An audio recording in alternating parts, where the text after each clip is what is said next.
Hi! Can you hear us? Hello and welcome to the very first stream that we've had in days.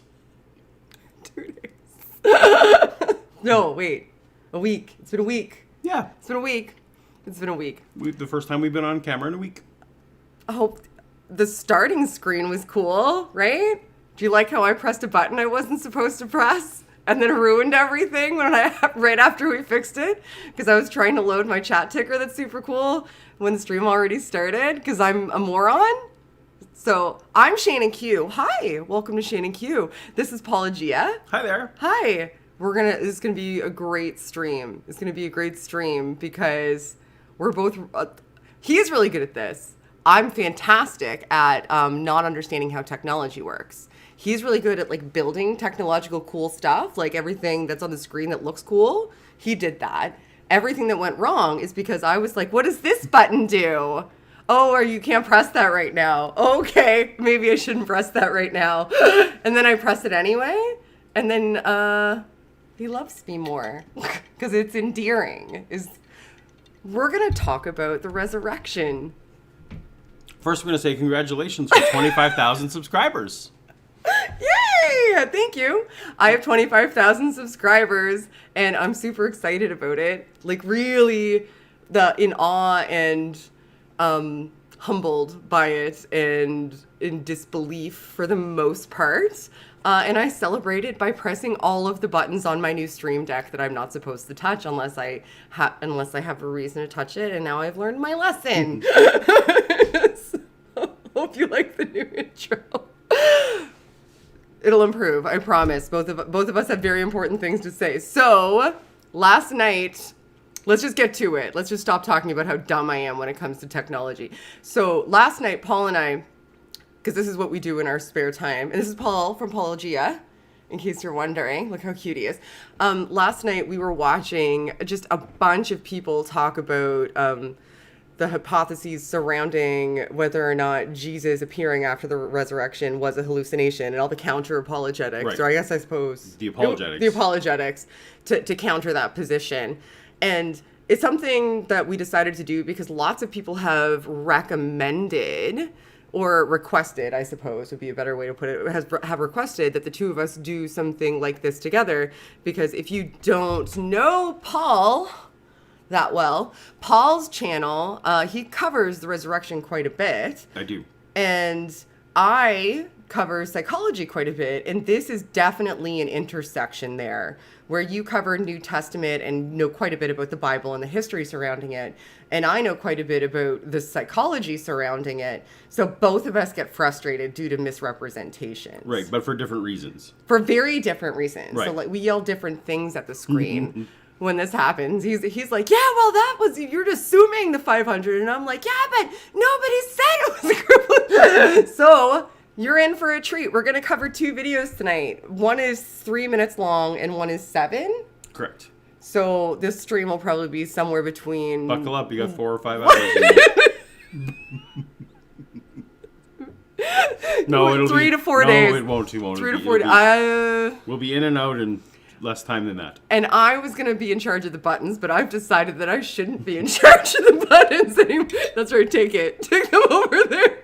So the first video we're going to look at is going to lay out the problem. Did I said Lee Strobel again, didn't I? I was going to I did it again! Yeah, so this video will be by a former atheist, in their own words, according to their own label, who has some kind of job investigating things, and now is a best-selling author about Christian stuff. The same person in my head! I do that all the time! So this is either Lee Strobel or J. Warner Wallace. They are essentially the same person. Yeah, basically. They're fundamentally the same. In my head. Here we go. Have you ever wanted something so bad that you kind of started to see it? In other words, if you love pizza, you love cheese pizza, and you're passing by, is that a pizzeria? Oh no, it's a bookstore. But you just want pizzeria, so you start to see things that aren't really there because you're so hungry and you really want that pizza. Well, think about this. If you were in the group of disciples who really wanted Jesus to be alive, don't you think it's possible, even reasonable, that they might imagine seeing Jesus even when he wasn't there? The power of their desire would take over. I'll give you an example of this, right? Mary's in the garden tomb, and she sees a gardener. Oh no, it's Jesus. No, Mary, it's a gardener. Okay, you just. So, I want to point out something that he's doing right now from a psychological perspective. Right now, he's priming. He's absolutely priming. So he's setting up all of these sightings of Jesus after the resurrection as though they're set in stone, right? Like he's just treating them. Can you explain to a dumb guy like me what priming is? Okay, so how do you briefly explain?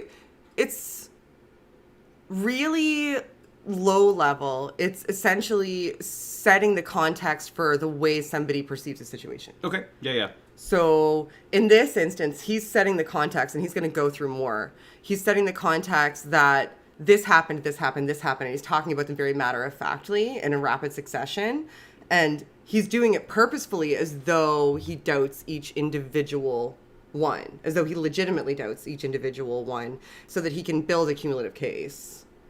But in order to build that cumulative case, you have to assume that each of these individual things happened as he's describing them. Right, which is going to be my big beef. Right, like he's acting as though he's skeptical about the scenarios that he's proposing, and he's proposing these scenarios as though each of them is matter of fact. So, like, did you want to talk about what your beef is? Maybe this is a good opportunity to talk about what your actual position is on the resurrection for somebody who might not know. Or we can do it later, I guess. I want to just before I okay, go. My favorite part of that was making clear is he was very much talking about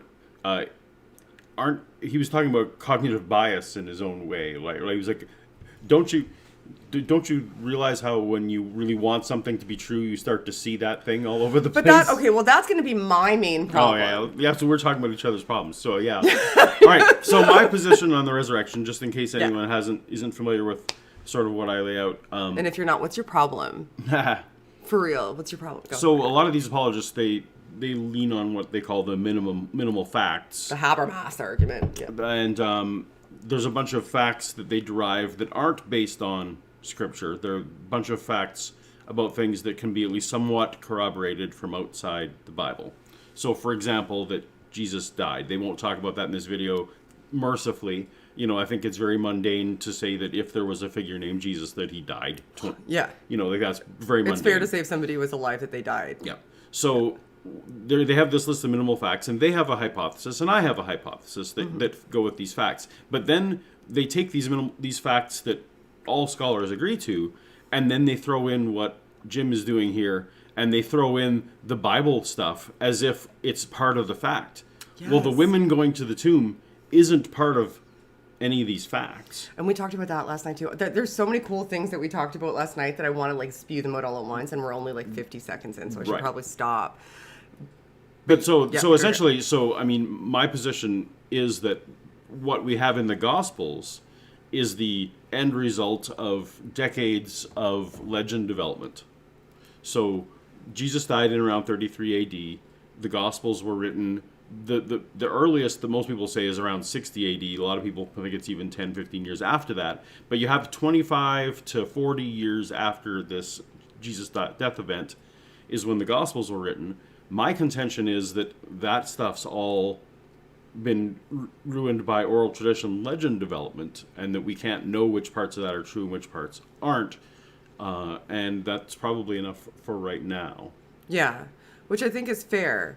And that speaks towards me discussing what he's doing in the way of priming. He's presenting these as though it's unquestionable. You're not going to question this. These are the facts I'm presenting you with. Right. You can have question on how to explain the outcome of this scenario, but you can't question the scenario because I'm presenting the scenario as though I'm holding a Jodie Whittaker. I should probably stop doing that.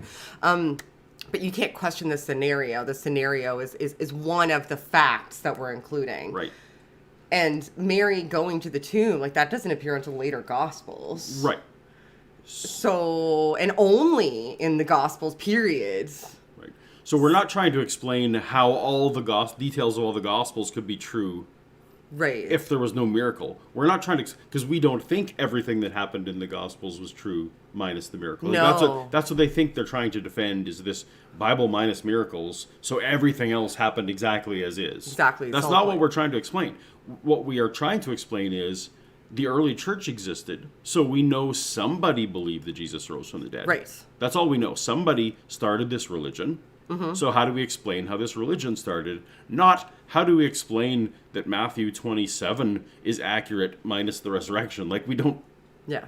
That's not what we think. So, but their audience thinks that the Bible is true, so they go along for the ride. Well, of course, that's the best explanation is with miracles. Because you're assuming that that's already true, and you need to explain how they recounted their experiences. Right. And if it isn't true to begin with, you don't need an explanation for their experiences, because Exactly. those experiences never happened.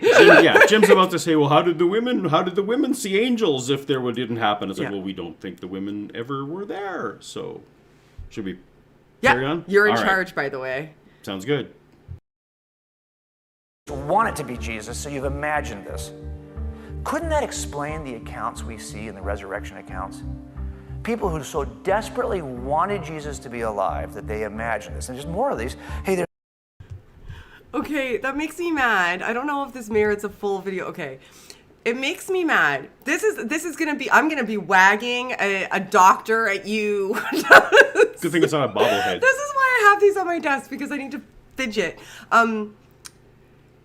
Whenever these guys are talking about, delusions, hallucinations, and that none of them even ever talk about false memories, which is what I'll get into later, which they don't even put that on the table. And I think that's because it's irrefutable. They can't refute that. But they always talk about it as though they know something about psychology. And they say, well, they had a delusion because it's a thing they wanted to see. As though delusions are things that happen because you want to see them. Right. Which is just such a massive misrepresentation of the psychology and neurochemistry surrounding how delusions come to pass. Like, somebody doesn't wake up in the morning and think to themselves, I'd really like to see a unicorn, and then see a unicorn as a result of that, because they happen to have, that they want it so bad that they end up seeing it because they want it, and that generated a delusion. Right. That's what they posit, though. That's he's planting those seeds in this priming. He's saying, he's acting as though, how do I put this? He's acting as though the only reason to think it would be plausible is if, he would grant it being plausible for one case, which is what he's doing. For one case, I would grant it to be plausible if the person wanted it to see it so bad that they manifested it. And that is just, not, when you look at any of the clinical work and scientific work surrounding delusions and how they come about and all the different types of delusions that you can conceivably have. And that's even with the presumption that it was in fact a delusion, which isn't always the argument, and it isn't my argument, that's the case. And it's just false. What were we talking about earlier about how they're essentially presenting a false counter argument to knock it down. Right. Yeah, they're creating an argument, just like I said, that no one is making. Yes. But then they're countering it so badly that even if somebody was making it, they're not even doing an effective job of countering it. Right. Yeah, so the first is my problem, that no one's saying that, and yours is the problem that even if they were saying it, that's not the right way to refute it. Right. You're like, no one ever said that. And I'm like, even if they did, that's not the counter to that. It's dumb. Why does everybody act like they know about psychology?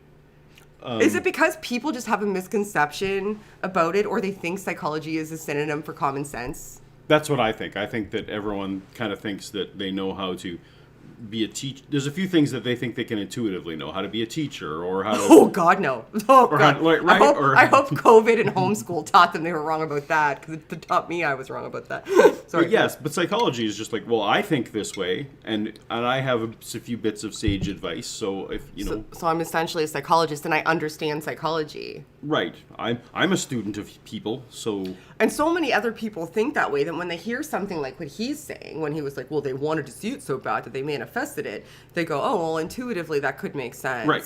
In the moment especially, you're not thinking deeper, because he's yammering on about the next thing in 2 seconds later. And if that was the case, you would see it happen so frequently. How many people want to see dead loved ones? How many people? Like, right. Post-bereavement hallucinations are a rare thing. They happen. They absolutely 100% happen. But they don't happen because somebody wants to manifest it. They usually happen because you're in a deep state of anxiety. You're usually sleep deprived also. Like, your neurotransmitters are all over the place because you're, like, high on the anxiolytic scale. It's not that you just really just wish it. You just put it on your fucking dream board, and then you wake up one morning and you're like, oh, I saw him. Oh, cool, I saw my mom. And I'm sure we'll get into it, but all the trauma-related visions are not because you're wishful. I sure would like to relive that traumatic moment. Right. Anyway, I'm just going to lose my shit the entire time. You should... It's a good thing you're in charge of the board. There's a couple places in Scripture where it says that Peter had a single sighting of Jesus. I think Peter felt bad. I think Peter wanted Jesus to be alive. Maybe he imagined it. You don't need to make it full screen. He's doing the same thing again. You can keep playing, and I could just wag the doctor. Also, because that's what he's doing. For a reference, for people who aren't familiar with it, there is literally no record in the New Testament where Peter says... Even a book that is allegedly... There's no record of Peter saying shit. Peter was illiterate. He didn't write down anything. Though there are 2 books that have his name on it. And even if you accept those as true... No, he didn't write them. But even if you did, even if you count those, we have no record of Peter saying, hey, I saw a risen Jesus. Just fun fact. That doesn't exist. No. So, cool. Neat. Sighting in, I think it's described in 1 Corinthians 15, of James, the brother of John, seeing Jesus. James probably wanted it to be true. There's another sighting, though, that seems more...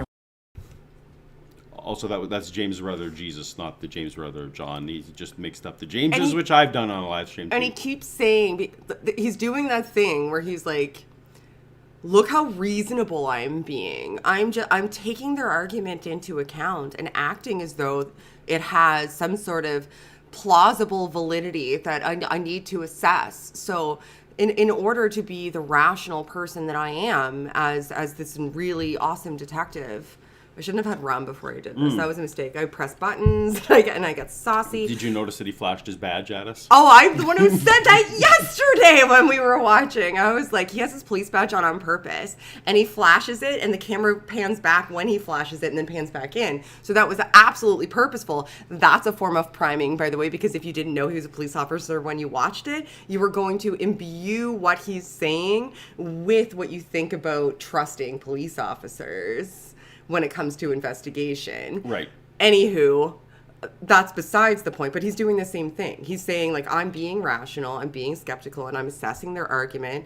So I'm going to grant that maybe these guys did want that to happen and see it, but there's just too many of them for it to be the case for all of them, and thus I have to dismiss it. As though that's the only counter to it, and there are no other, and he's rationally and objectively assessing the facts of the situation, which he absolutely is not. He's presenting them in a very specific way, in a very specific order, and he's countering them with something that doesn't actually even counter it. Even if he's presenting them, oh God, I gotta simmer down. Even if he's presenting them accurately, let's grant it, everything he's presenting happened the way he said. I'm just gonna use Jody to count that it happened in the way he said, in the order he said it, in exactly the context he said it. What he's saying isn't a counter. The way delusions take, and he's saying, well, she really wanted to see it, or he really wanted to see it. That is not what brings forth delusions, and delusions aren't the only explanation. They aren't the only explanation, and we'll get to that later. Confusing, right? Because there's a guy named Saul who was on the road to Damascus, and he's the only one who sees this vision of Jesus. Do you think that Saul wanted, later known as Paul, wanted Jesus to be alive? Is he imagining because he wants it to be? I don't think so. So it starts to get it gets worse. Then we have accounts where you got more than one person seeing the risen Christ and describing it for years afterwards, like the people on the road to Emmaus. Oh, really? So 2 people both imagine Jesus. Look, if I had a dream last night and I told you I was driving down Mulholland Drive in a red Tesla, and you said to me, oh yeah, and it's got a beige rag top, right? I'm like, whoa, how did you know that? And the top was down, right? I'm like, well, how did you know that? And you could even describe the music I was listening to on the radio. How would you, look, if you could tell me the details of my dream, that would freak me out. Because we don't have group dreams. Those things we do in groups are called memories. But group dreams are out of the question. There's never been a single example. Okay, you go first. So, the first thing is, of course, we don't have anything like what he's describing in the Bible. So what we have are individual stories where groups of people saw things. Now, we don't even have any corroboration between the Gospels. Like, there's no story about group appearances in Luke that also appears in John, or anything in John that also appears in Matthew. We have absolutely, even within the Gospels, no corroboration of any of these stories. No, it's part of the creed. So, does it matter if a story got invented where one person saw it, or where a dozen people saw it?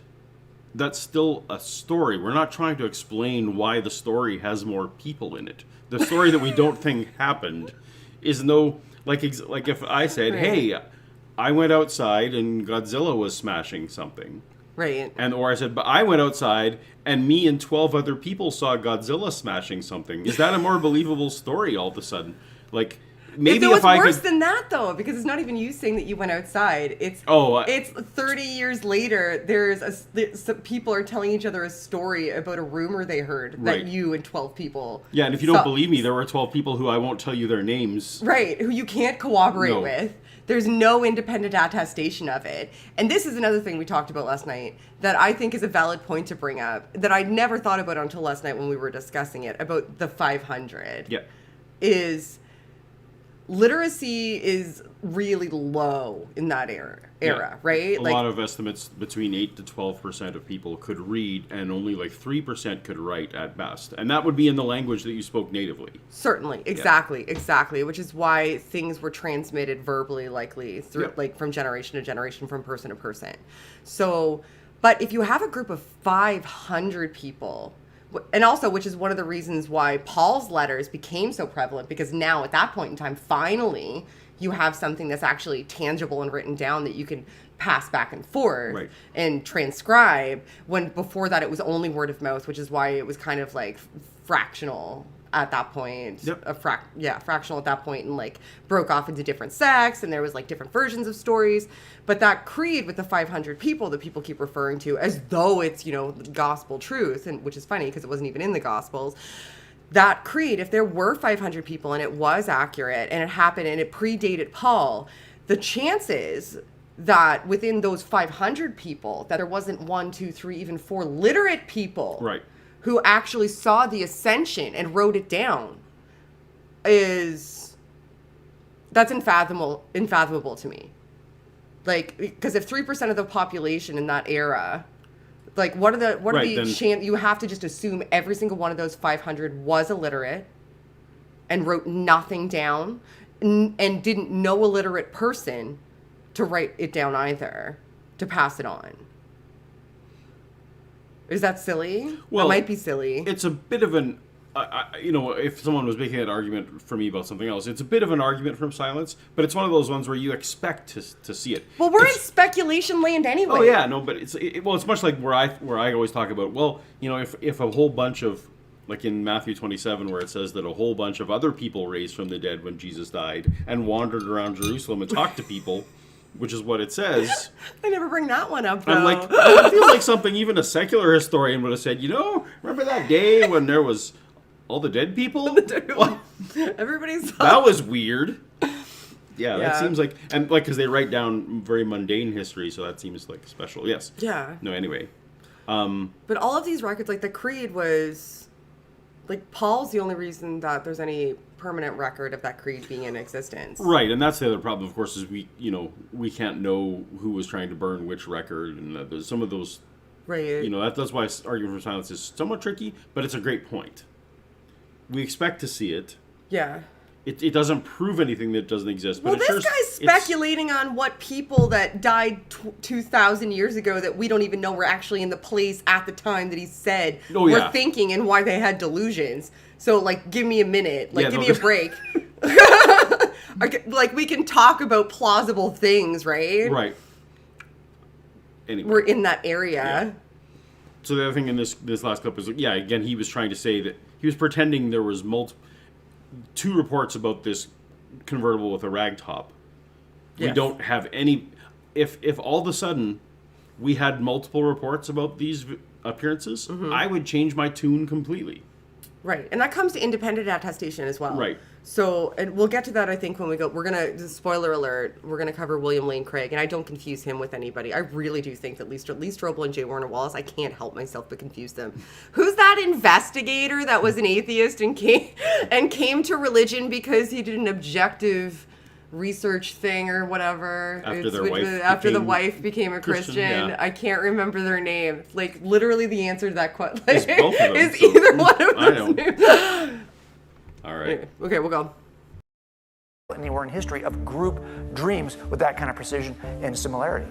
Yet we have 2 people on the road to Emmaus. We have 3 Marys at the tomb. We have the 7 disciples at the sea. We have the 10 disciples in the upper room. Thomas comes back. We have 11 disciples. On the mountaintop, we have at least 11, probably more. At the ascension of Jesus, we have, Paul says there are 5.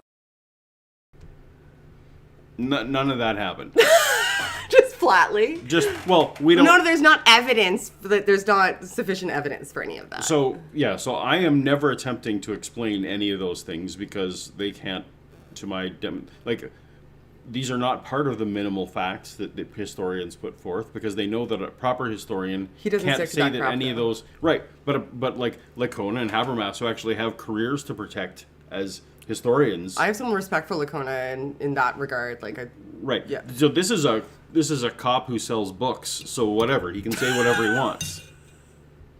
He doesn't have to have an academic upstanding, but the people who have at least some academic credibility don't put these things forward as facts. We're not trying to explain these things. Okay, well, why don't you tell me? You'll know more about each one of these individually, and we didn't stop on these yesterday, so this interests me. So 2 witnesses on the road to Emmaus. Yep, that's in Luke. Okay, what happened there? So that is literally just a couple people on the way to Emmaus walked by a guy that at first didn't look like Jesus, But then did? and then on second thought, they decided it did look like Jesus. Okay, then we can write that one off, even if it did happen. There's a bunch of motifs, and actually Mary's at the tomb too. At first they don't recognize, and they think he's the gardener, and then he's like, "Oh, didn't you know that it's me?" So, but he actually directly talked to them. Right, yeah. Okay. Mary's at the tomb, so that actually is at all through that. So Mary's being at the tomb is in all of the Gospels. However, Jesus doesn't appear there. Well, in Mark, So- they just showed up and he was empty and they didn't tell anyone. That's right. They didn't tell anyone. That's right. They didn't even see him. And then by the time they get to Luke, there's like an angel that's like, "Bitches!" That's right. He is risen. The disciples at the sea, Jesus makes them breakfast, which is kind of nice. Yeah. That's sweet. That's sweet. It's good to do things. The upper right room, that's only in John. Mm-hmm. Disciples on the mountain, I think that's in Matthew. Well, and then the 500 witnesses is only in the creed. It's that one. It's like the 3 words in the creed then appeared to the 500, and then they move on. And then also to me. Yeah, Okay. and then also to me. So that's what he's attempting. But those I'm not attempting to explain those things because none of those things are multiply attested even in the Bible.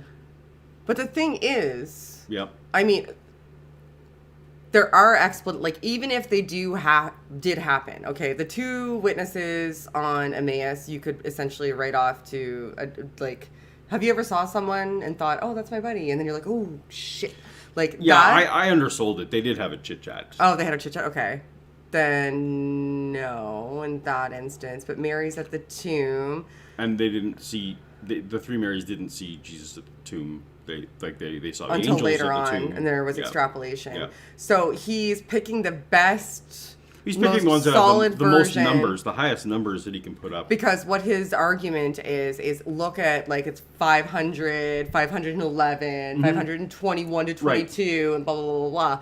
And so there's no way it could be coincidence if all of these are in fact the case, and he's presenting them as though all of these are written in stone 100%. No, and he wants to say, well, how do you explain this, atheist? How do you explain these 11 disciples on the mountain?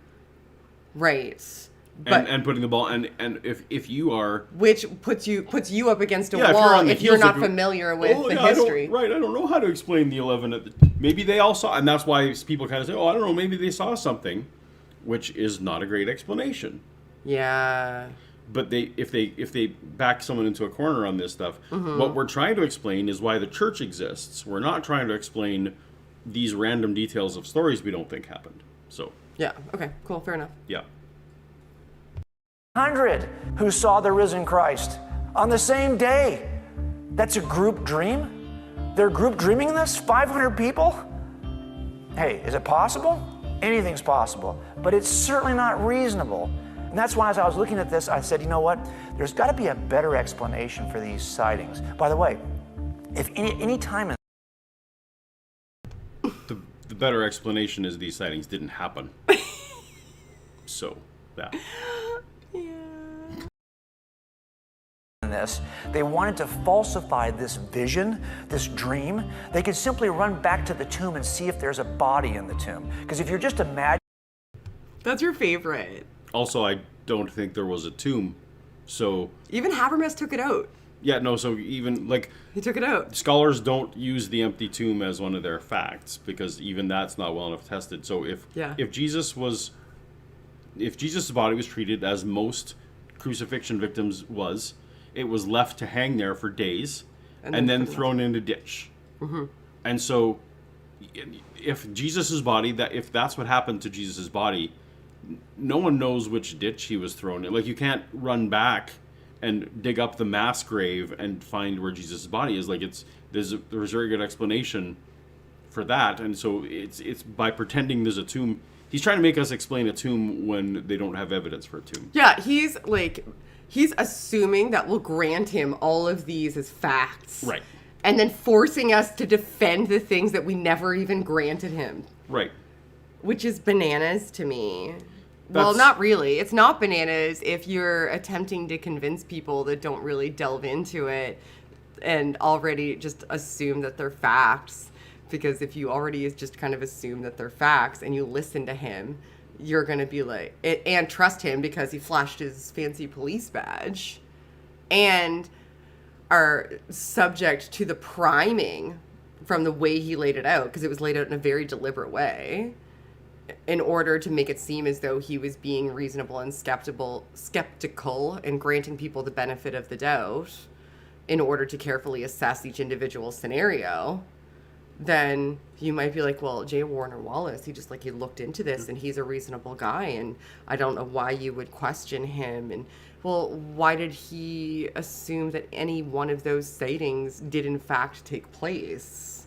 This is much like, in my opinion, much like saying... He's making a cumulative case. If you don't think that Bruce Wayne was Batman, how do you explain that bat cave under his mansion? What's the best explanation for there being a bat cave under Wayne Manor? And you're just like, but I don't think there was Wayne Manor. You can't explain it, can you? Yeah, it's in this book. Well, why did they write it down then? Yeah. Why did so many people believe it? Imagining this, there should be a body in the tomb, but there wasn't. And that's how we know. You didn't hear that, but I went, a tomb. There wasn't a tomb. No, they didn't imagine this. They actually saw something with their own eyes. They reported it later. Peter said, I'm not making this stuff up. We just saw. When did Peter say that? Yeah, no one said that. No, there's no record of Peter saying anything. That's what makes me mad about these guys. Because he just says stuff and he just drops it, whatever, right? Yeah. And he's like, well, Peter never said that. Where did you read what Peter said? Because that would be...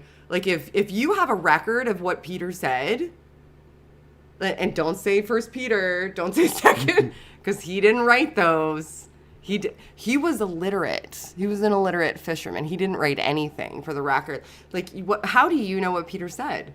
There is no first-hand account from Peter, period, full stop. But this guy is just like, Peter never said that. And just slips it in, and people that don't know would listen and go, well, Peter probably would have said that, obviously. And actually, if anyone here is complaining that the tradition says that Peter helped Mark write Mark, Mark doesn't record what he just said either. Mark doesn't, even if we granted that Mark was inspired by Peter, it literally doesn't say what Peter saw or said. There's no appearances in Mark at all. So, just in case that was a complaint you were having, not valid. Paul says, no! This is my house. With our own eyes, because it actually happened.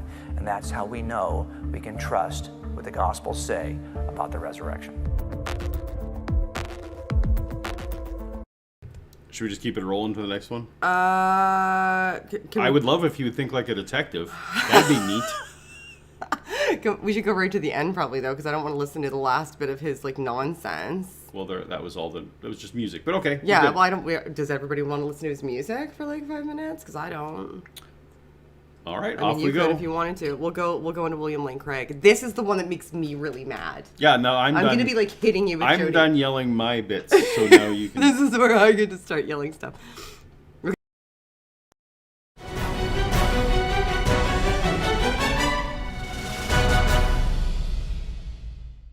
What about hallucinations?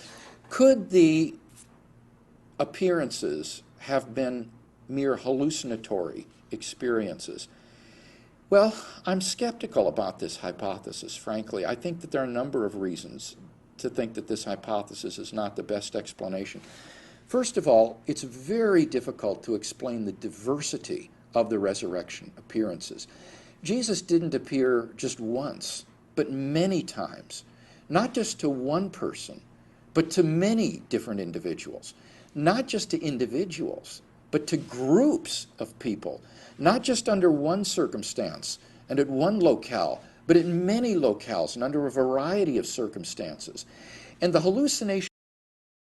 Okay, so we're going to go full screen for a sec. Because I think that this is a good time to just break down everything that we just said about J. Warner Wallace. Okay. Or everything is at least that you just said, and give like a synopsis, because he just did it in like 15 seconds. Right. He just did what J. Warner Wallace took 3 minutes to do in his big theatrical whatever the hell. He just said, essentially his argument is, if you're going to use hallucination, which isn't even always the case. Nope. But whatever. If you're going to use that, you have to explain these myriad appearances, because we can demonstrate 100% that they all happened. Right? Am I interpreting that accurately? That's he wouldn't go that far because he also is an academic who doesn't want to. But yes, you are interpreting that correctly. He wouldn't probably say you can demonstrate it for 100%, but his audience believes 100% that those details happened. He just said he appeared too. I guess so. All right. So basically, Dr. Craig and Jim the detective want us to explain all the details of the Bible stories with the hallucination hypothesis, and that is not what I and others are even trying to put forth.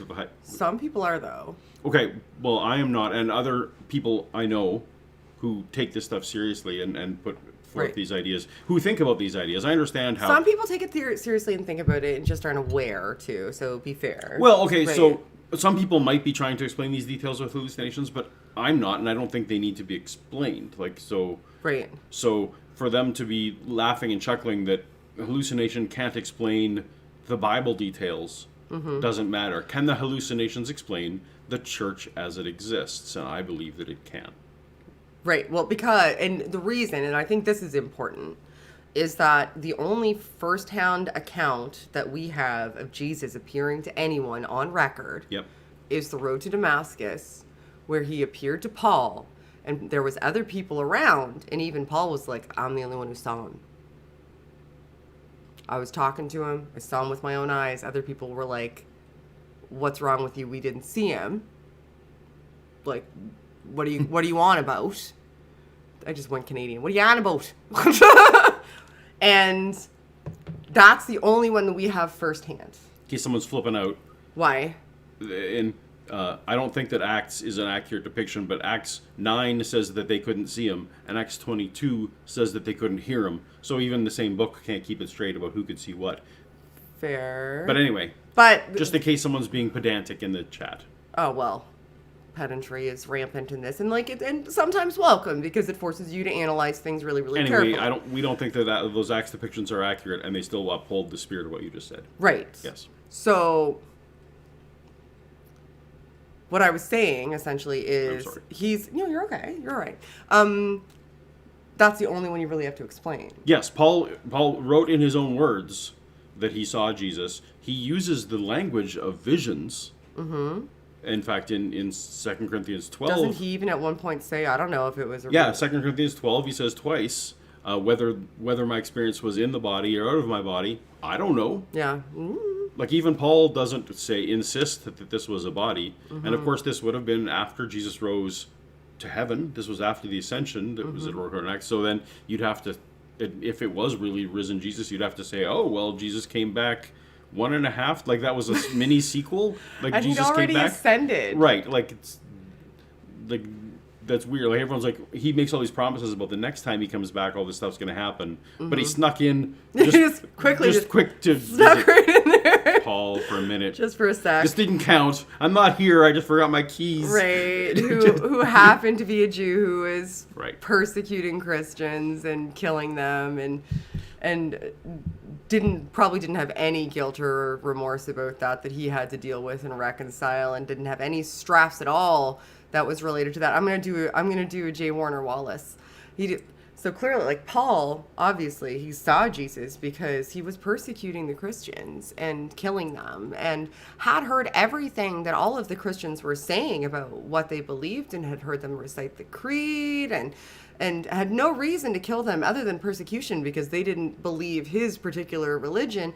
And there's no way that could have caused him, to want to see Jesus.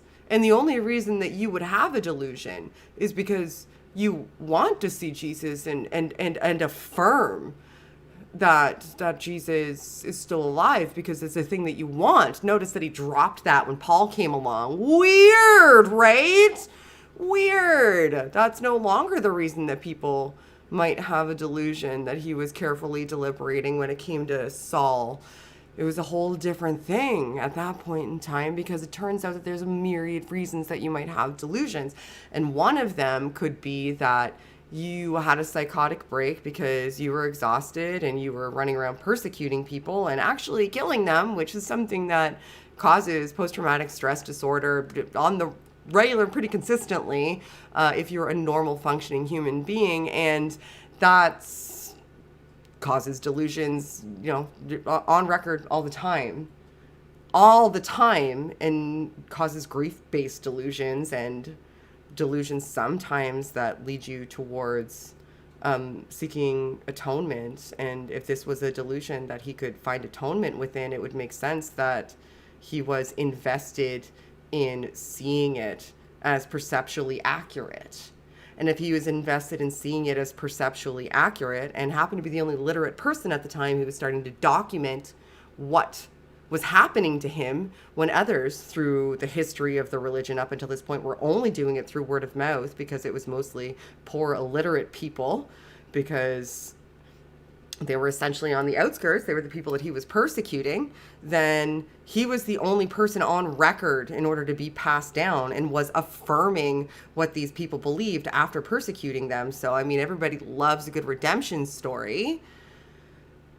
And even when he visited Peter, all he said was he added nothing to my message. He didn't say, he said he saw this. He said he saw that.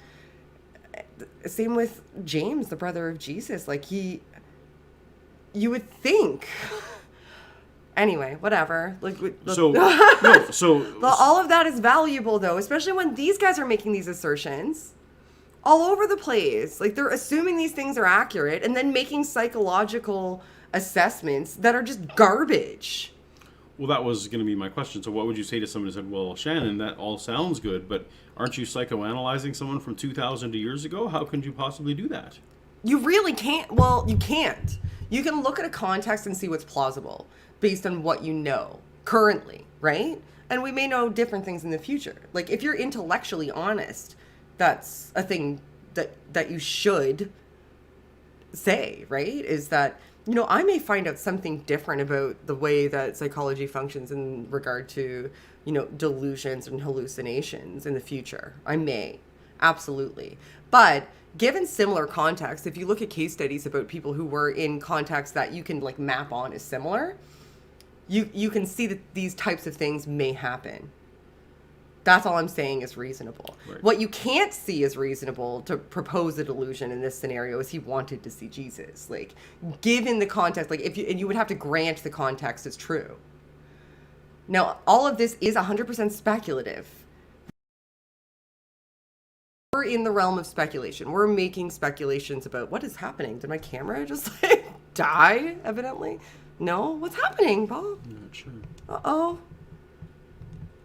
Did we go away? Hold on. Why is this scene? None of these I scenes? don't know. None of our scenes work. You can still hear us, but our scenes just went. Okay. Do you know what happened? Is No, the I don't. stream But still you streaming? can keep talking, and I will. And you'll press all the buttons and do buttony things? Just don't hit stop streaming. That's weird. Just right in the Super middle of you weird. talking. No people, only purple. Yeah, we know. Okay, you guys can still hear us. But that's what frustrates me, is that they're presenting it in that fashion. As though... Uh-oh. Well, my worry is that they won't be able to see the rest of the video, though. Well, I'll keep working. You'll keep working? talking. Keep going without the video. Well, if they can still hear the video, this can just be an audio stream. You guys don't need to see us. We're not that cool. Don't you agree, though? About the speculation? and Yes. About, yeah. Because and- they exist in this realm of speculation. And then their criticism of something like what I'm just saying is, well, you're speculating too, right? The best they can say is you're speculating also. And when you're in that realm, when you're in the realm of speculation, then maybe close Zoom and open it again. Although it's not showing the video either at this point, is it? No, it's not showing the video either. Aw. Sad day. This is what happens when you incorporate new technology.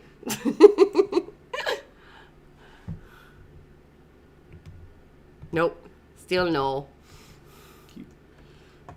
Anti-theist radio is on here. That's funny to me.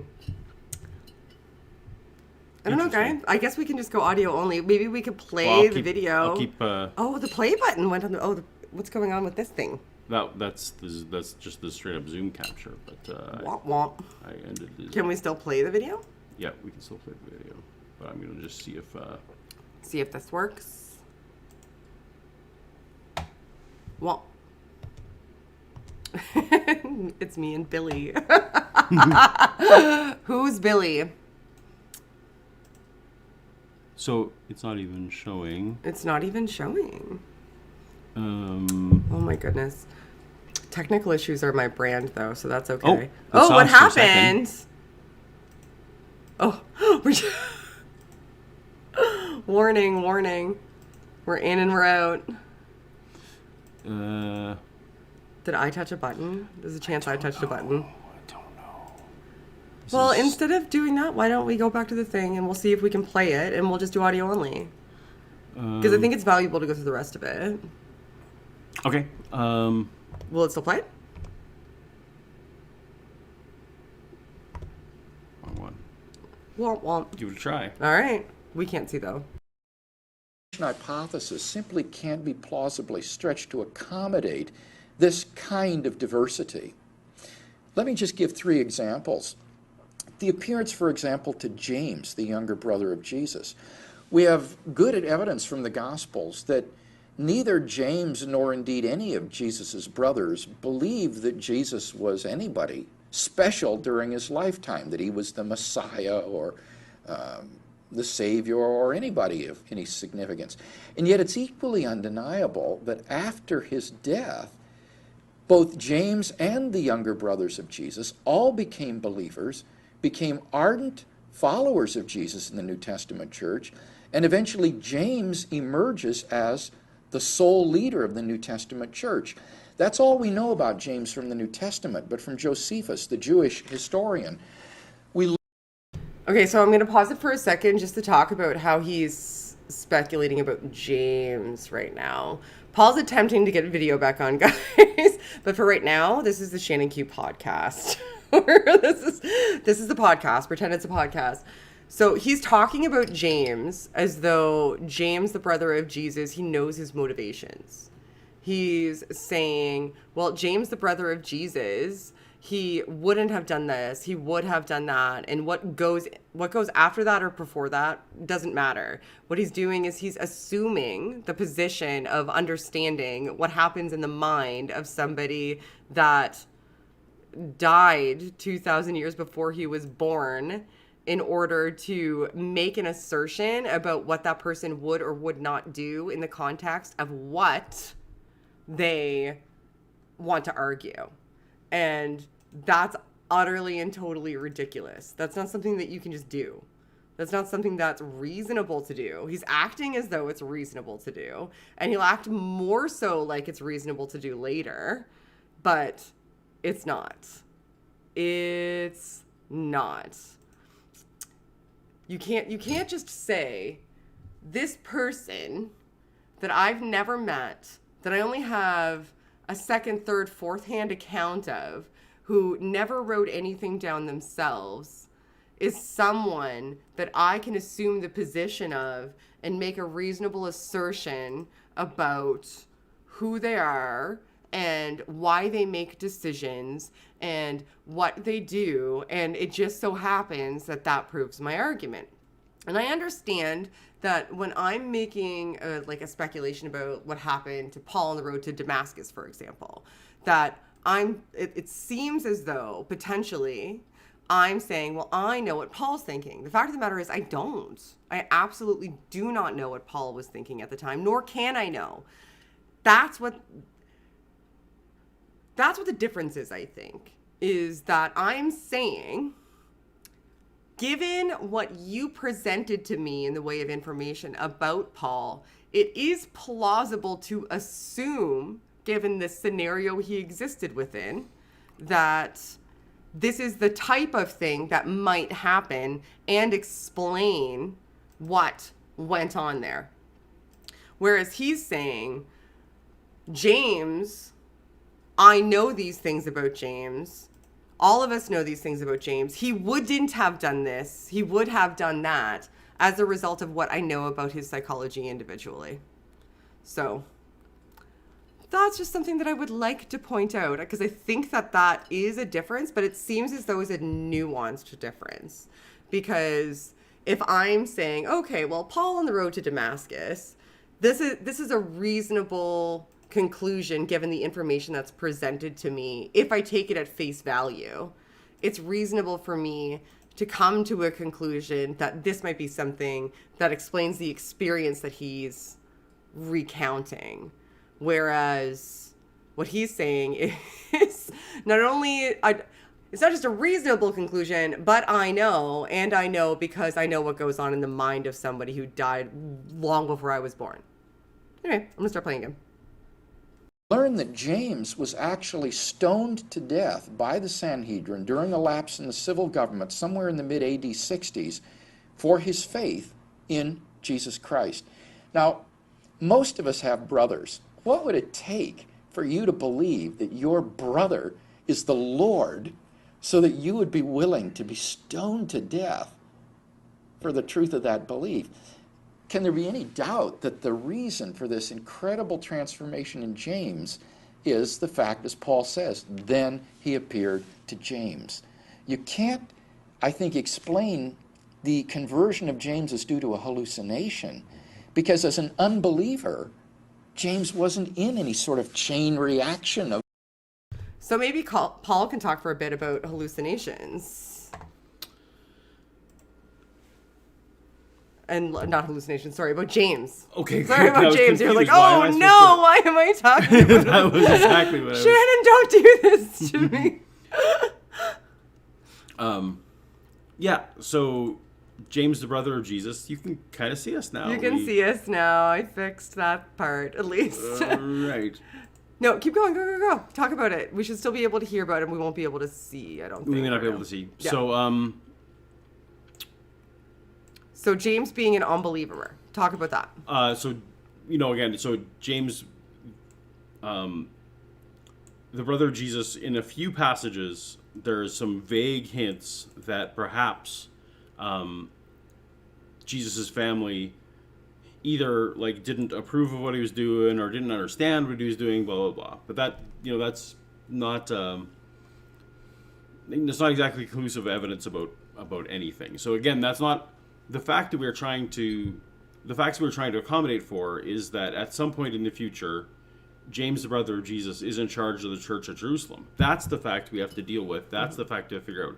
We have absolutely no idea what James believed and why. Presumably, if he's leading a church, we'll give him the benefit of the doubt. Okay, he maybe believed that Jesus rose. We don't know if that's because of he came to see it himself. We have no record of that. Again, there's a book of James, doesn't say that. We don't even think James wrote James. And then on top of all that, the death of James, and I forget if this is the important part, I think, because this is what we were talking about yesterday. The death of James, in terms of the whole thing, James, it's described in one sentence in Josephus, but in other, like Tacitus and other places, we find out that James was killed for a political reason. James, when the governor left town, someone who wanted James's job was left in charge while the governor was gone. And there's a historical record of that. Yeah, and this is actually and it's an external historical. And this actually, it's one of the main sources that people like Sean McDowell use to say that we have good evidence that James, the brother of Jesus, was killed. Right.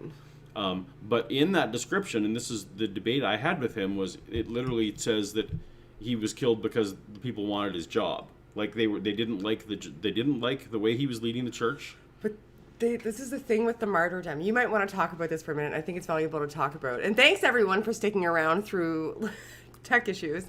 Hey! You're gonna hear William Lane Craig for the rest of this, and just have to look at us. You'll just have to look at us reacting to what we're hearing, which is much better than looking anyway, right? But so I think it's valuable to talk about that. And we've had so many tech issues that I brought another drink. So I'm gonna drink it. Because let's talk about records of martyrs, because they'll bring that up too, because they say like people saw the resurrected Jesus and then died for that belief. They believed it so ardently because they saw him, and this may not come up here, but it's something that does come up. They'll say they wouldn't have died if they didn't see him, and the reason they believed is because they saw him. That's why they were so certain that he was the Son of God, and were willing to die for it. Right. So that's what they want us to try and explain why they would die for something that they would have known was not a lie. Right. And again, we don't grant that. Some of them we grant, like James. I grant that he died, but like the record says nothing about that. They asked him, "Hey, what do you believe? We're going to kill you because of this." Mm-hmm. No, he was killed because he was the head of the church, and someone else wanted to be the head of the church. Again,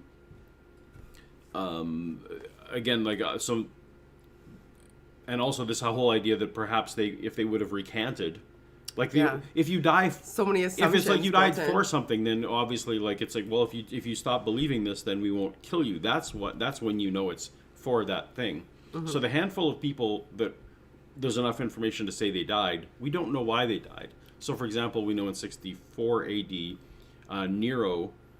The story goes that Nero set fire to the city, and in order to not have the blame for that on himself, he blamed the Christians. And so during this time, that's when Peter and Paul were killed by Nero, because we were blaming the Christians. So the heads of the churches are the first ones we're gonna blame. Again, Nero cared not what they believed. Nero didn't say, "Hey, did you happen to see that risen Jesus?" No, Nero didn't care. They didn't die for that belief, which is why the more sophisticated of the scholars will now say... Well, in a very strict sense, they may have, because he was persecuting Christians specifically because he needed a scapegoat. If they hadn't been Christians, they probably wouldn't have died. But they couldn't have foreseen that right. as an outcome of belief. Well, and then chose to believe anyway, which is, I think, where the argument lies. Right. And, of course, a lot of this goes to whether or not... All that would actually prove... the best case scenario is you prove whether they were lying or not. Or, like, you basically are saying they were sincere. Mm-hmm. Which is why people like me put forth the hypothesis ideas, because, well, what's one way you could become sincere without it actually happening? Mm-hmm. Is it if you saw something? It sure seems clear that Paul saw something. Right, yes, and then I wouldn't argue that. Among the reasons that the other people, and we don't know who they were, I suggest there's only Peter, among the reasons they may have come to believe that Jesus was raised could have been a hallucination. And it's not silly to think that two people at different times had different types of hallucinations. That's not as outlandish as saying they saw the same vision at the same time. Are you talking about like Peter and Paul? I'm talking about Peter and Paul, yeah. Sorry. I believe that Paul definitely had a delusion or a hallucination. Right. Peter, I don't think would have even needed to have one. No, it's just among the reasons it could have been. It could have, but I don't think he would have even needed to explain anything. He would just have to preach that he was risen without even seeing him. Like saying that Peter said he saw him is just an absolute assumption, I think. Because even Paul doesn't affirm that Peter said he saw the risen Jesus. So they're asking us to explain facts that we don't think are facts. Right. Like, where does Paul say when he went to meet Peter that, yeah, he also saw Jesus risen? He doesn't at all. No. So what Paul does is he recites the creed in 1 Corinthians 15, and in Galatians 2 they met at the same time. And that's where Paul actually says, these men added nothing to my message. What did he write first? He wrote... that's disputed. Most people think 1 Corinthians was written first. Because that would matter. Because if he wrote... Galatians first. If he wrote the creed first or second, knowing that Peter... Although, either way, and we haven't talked this through before, but we haven't. This is either real way, time. the meeting was the meeting described in Galatians definitely happened before any of the books were written. If that makes a difference to your line of thought, what you were thinking. So the meeting happened before he wrote anything. Yeah. Interesting. So he had this vision, wrote down nothing. He wrote down nothing for a good. So he just started writing stuff when he was like in jail. Then. yeah. Like we waited like 15, 17 years after he became a Christian to start writing, or the letters that we have. Okay. Well, that tells me that he would probably have the assumption that Jesus did appear to Peter then after meeting with Peter, because Peter was one of the apostles that was included in the creed. Yeah. So he would either have that assumption or would be predicating that assumption because he didn't want to say that he didn't appear to Peter, or Peter really did believe that Jesus appeared to him. And both, I think, are reasonable. Yeah. And neither convinces me that he was resurrected. Correct. But it's important, like, if you're going to counter something, you shouldn't take the weakest form of the argument, right? Like, you should really look at it. And so now we have, like, we'll grant all of that then, and then that just gives us two. That's just Paul and Peter that we have to explain at this point. Right. So now people are just watching us talk this through. Sorry, hopefully you guys enjoy it. So Peter, you can potentially explain through memory implantation. Memory implantation? Easily, I think. Very easily. Through a combination of memory implantation, reinforcement, and post-bereavement hallucinations. And Paul, Paul would be the easiest to explain. Like, inarguably, I think he would be the easiest to explain. And also, I see people have sent super chats and have questions. We will answer them at the end. Yep. Provided that the whole stream doesn't just shut down, because that might happen. Who knows? All right, we'll play again. You ready? Mm-hmm. Okay, cool. You're just going to watch us. Look at my eyes. Enthusiasm among believers. He wasn't a follower of Jesus.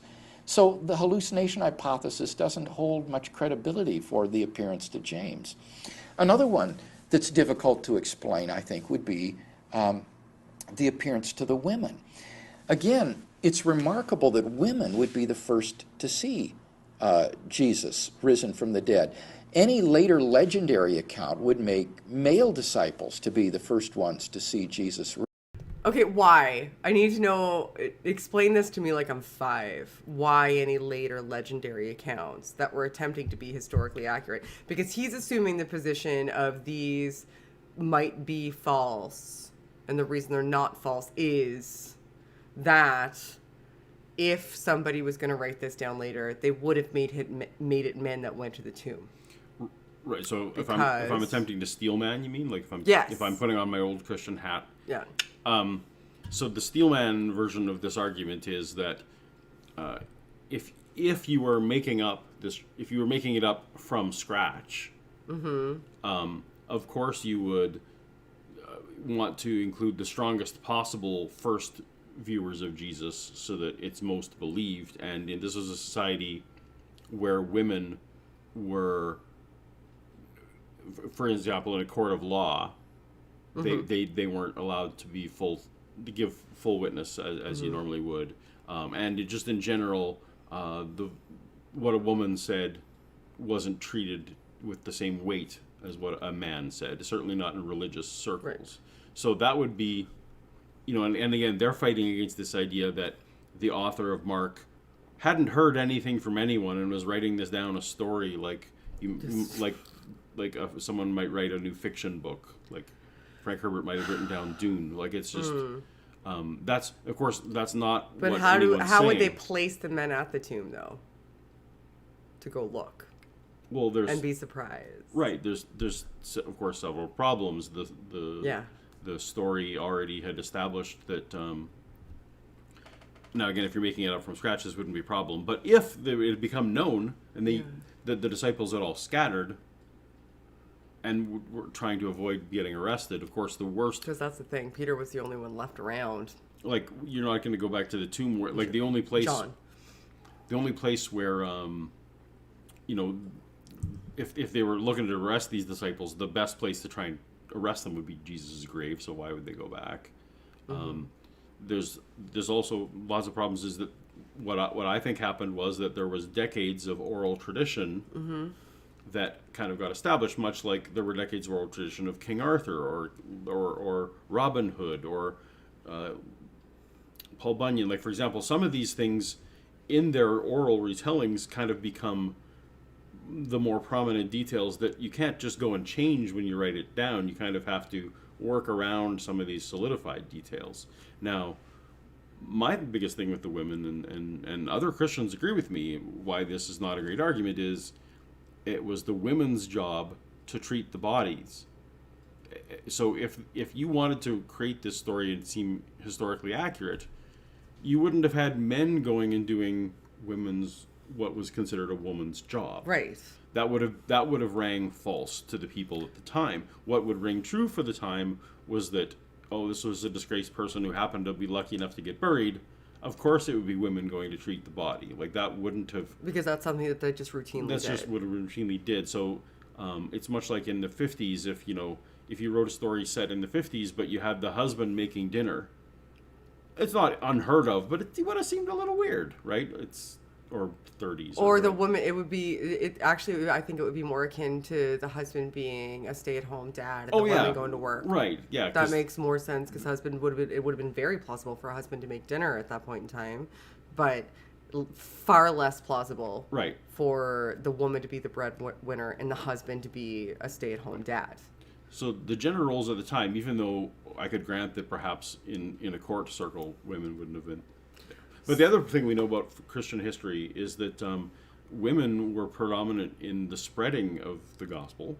Because they won rearing a lot of the children. Well, they're the ones that are like talking about these kind of issues at the well and at the market. Like, they're the ones spreading this message. So, and the whole idea of Mark was largely that this is all flipping the narrative. So even literally, from a literature perspective, if Jesus is spending his whole time talking to the unexpected, if that's what you're trying to say, Jesus is for the downtrodden. Again, for it to be women, this doesn't seem like any kind of slam dunk argument, certainly. Yeah. But also, he's now trying to say, of course, that we have to explain why the women were hallucinating. Well, we don't. First, you have to explain why they're there. Well, did it even happen? Because what's exhausting is because it's for each of these individual accounts, you can explain, given them individually, which I think was J. Warner Wallace's point. And we'll get to the 500 eventually, I think. And that's the thing that bothers me the most from a psychological perspective. Not because I think it happened, but because if it did happen, their counter apologetic to it is flawed drastically. But anyway, and whatever. Maybe we should get that far. Yeah. What? Maybe we should. I'm just saying maybe we should get there, but sorry. Well, we will. We will. Eventually when we play again, once we finish talking about what we're talking about now. But I lost my train of thought. My bad. It's fine. We'll just hit play. You can watch us listen again. Risen. Now, that suggests that the women were the first ones, in fact, to see Christ risen from the dead. The reason they're not mentioned in 1 Corinthians 15 in the list that Paul quotes is because the testimony of women was so worthless that listing them among the list of witnesses would have been actually detrimental. It would have been counterproductive rather than helpful. Why would it be detrimental? Because for the same reason, right? But this wasn't being arbitrated in a court of law, though. No, that's what. This is the court of public opinion. Like, this was never going to be in a court system, right?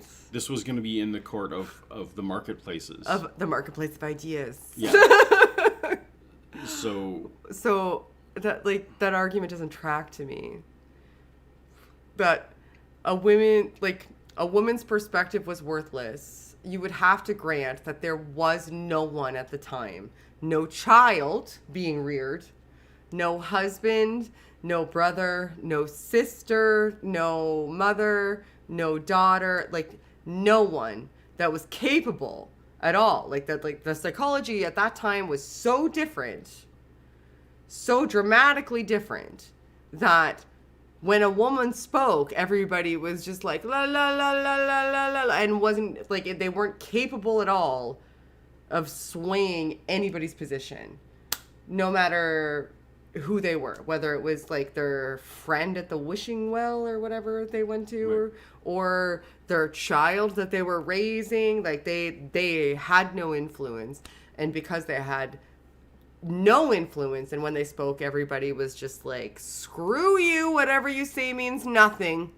And they were like, well, but I just saw this thing happen, and they were like, doesn't matter, don't talk, everything you say means nothing. And that happened every time they ever talked to anyone. That's the only way that would make sense to me. Am I wrong? I might be wrong. No, you're not wrong. And it's funny because he's putting forth, he wants again to explain why the earliest account doesn't have women and the account from decades later does have women. He wants us to explain that. Well, and so he's it's funny because the only explanation he can come up with is that the women were embarrassing. That's why the early one didn't have it. No, because they needed somebody to actually see it in later accounts in order to make it more believable. And the only way to make it more believable is for somebody to go to the tomb that would have been at the tomb anyway, and the women would have been there to clean the body and put spices on it. Absolutely.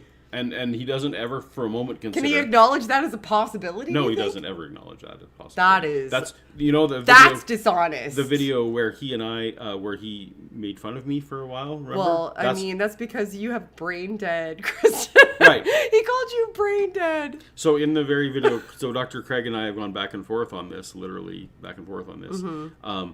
This was one of this particular issue was one of the issues that he was fighting me over, and no, he didn't ever want to grant that. But he wants you to explain why they didn't appear until later, and refuses to accept that as a plausible explanation. Right. But also, when it's likely the most plausible explanation. Yeah. But also, I mean, it seems obvious. The most easy explanation is the story didn't even exist when when that early creed happened. Yeah. The women aren't in that creed. Yeah, the women were invented. I never even thought of that. Later, obviously, how did they appear later? Obviously, the first guy was embarrassed. No, maybe that story hadn't been circulating yet. Right. right? So the first guy was embarrassed and didn't include the women. Yeah, that's why he thinks he didn't include him, because he's embarrassed. But, okay, so let's follow the train of thought, though. This Yeah. is interesting to me, because I don't think I've done this before. This is what, like, you guys are just listening to what happens when Paul and I are just hanging out now. So, the first guy, his thoughts are, Yep. the first guy didn't include the women going to the tomb because it was embarrassing. And I'm going to just correct you, just in case someone's being pedantic. It's the creed in 1 Corinthians we're talking about is the first one now. And then Mark is the later one. Okay. So the creed didn't include the women. Creed has no women. Mark does. Mark does. And the creed predates Mark. Well, obviously, because not all Yeah. of the Gospels are written Yeah. later. Okay, right, sorry. By 20 Yes. or 30 years, depending. Yes, okay. Yeah. Yeah, no. That all makes sense. Thank you for correcting me, No because worries. I'd rather be right. Yeah.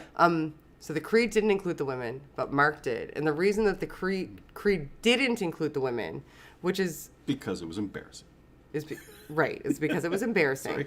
But the creed is the most likely candidate to have firsthand information. Mark isn't. Yes, if you're a historian, the earlier source is generally, all things being equal, the earlier source is more reliable. So Mark was written way later. Yep. How did Mark come across the information that women went to the tomb?